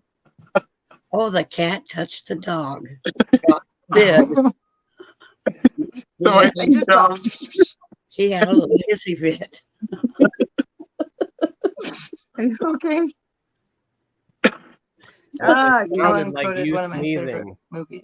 It sounded like you trying to like hold in a sneeze. She's okay. That's what I thought it was. I thought it was a sneeze, and she was like a trucker sneeze. I was like, I was just trying to let it be. I'm like, I heard her say, "Stop it." That sounded like Howard the Duck sneezing. Nothing serious. All right, ladies, I think we should wrap it up. It's time. Yeah, I got to check out my notifications. Like, I was laying here about 20 minutes ago just listening, and there was like this boom outside, and I was like, what the hell is that? So I laid here. Don't go investigate. Well, so I laid here, and then I thought, and then I heard another thing, and I was like, what the hell is that? So I got up and I walked around the house, and I didn't hear anymore. And then I was like, well, I don't know. I don't want to go outside. So then I have a ring, and there's all these notifications that have been popping up, and something exploded in my area because people are reporting it. Jeez. Oh, wow. So now I'm like, oh, what the hell is going on out there? So I just went out to see, but I don't hear anything going on outside. So I don't know what the hell it is. You don't know what exploded? Like, we don't. I'm like, we don't know. Now we're invested. Like, with the house or. Hey, you're on a cell Well, phone. I don't hear any emergency vehicles, and it doesn't look like a fire anywhere or anything like that. So I don't know. Time to go on a walk. Do you hear? No, I'm not going on a walk. One time I'm in my house minding my business. My son's upstairs gaming, and he comes down. He goes, "Mom, there's a bunch of cop cars outside." I was like, what? So I went and I looked out the window, and you could see like blue lights flashing, right? So I was like, what the hell? So I walk out, and I'm like looking, and there's this helicopter across the street flashing down into a light down in the neighbor, their backyard, and you could see right down into their yard and everything. All of a sudden you start hearing shots fired. Shit, I ran back to my house. I was like, oh my God, what the hell? Dude, this was in like $1 million homes that I lived in. There's shit going on. Like, you don't expect that kind of stuff in a neighborhood like that. It was scary. Yeah. I learned my lesson. You're gonna see a lot of change like happen. That, you don't go see. The more violence you see in the judge things by the neighborhood. Bad shit.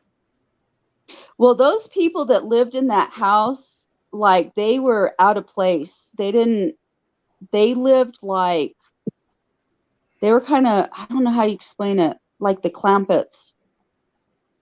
You're saying they didn't belong because they were not of the right, they weren't the right, what do you call it, class? I don't know if class is the right word. I'm just trying to dig you into a hole here. I'm watching him. I knew that's what he's doing, Kim. Don't do it. Don't do it. They were like living with the Beverly Hillbillies. I'm just saying, you could tell that they didn't like. Left at the crumb. They were lost. Like, yeah, they were something. Are you lost? They were something. They were just different, Yeah, we found oil on the back 40, and we bought this here house.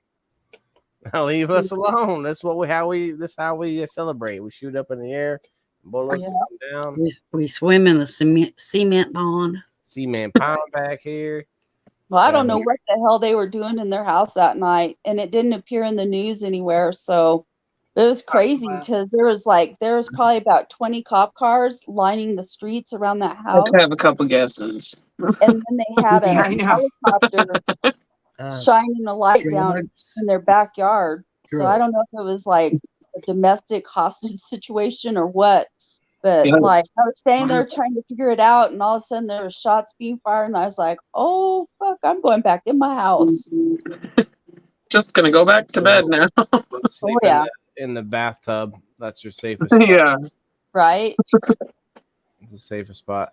All right, guys, it's been fun, ladies. Actually, it's been fun. We should start a new show. We call it Outnumbered. It's all ladies. We call it Outnumbered, and it'll be me and you all women. There's already a show like that. We call it something else, like they call it Him and Hers. You're all the hers. Get it? Hers. That's a good name. I just came up with it. That's a good name. Him and Hers, and like you're all the hers. We got it. Dude and ladies. That's what. One more time. Can we go through that one more time? wait, but who's the hers? Let me explain it. I know I'm the only man here. Let me explain. You have to mansplain what him and hers. Listen, I just happen to be a man, but I am going to explain the situation. All right, let's get out of here. We were confused on who the him was. That's all. Oh, right. We'll do an unveiling at some point during the first show, the pilot episode, if you will. You know what I mean? We'll reveal the pilot episode. All right. You guys that'll be the have 69th episode right there. Good night. Ladies, thanks you for joining me. Melanie, can you put us to bed since Steve-O already went to bed? With smoke every day? My voice doesn't go as well. Just threw it at you to see what you do with it. Good night, good day, good afternoon. Thank you for joining us for episode 59, People in the Boxes. And don't forget game night on Sunday. And we will see you next week if we don't see you then. Oh, yeah. Game night's going to be awesome. Good night, everybody. Good night, guys.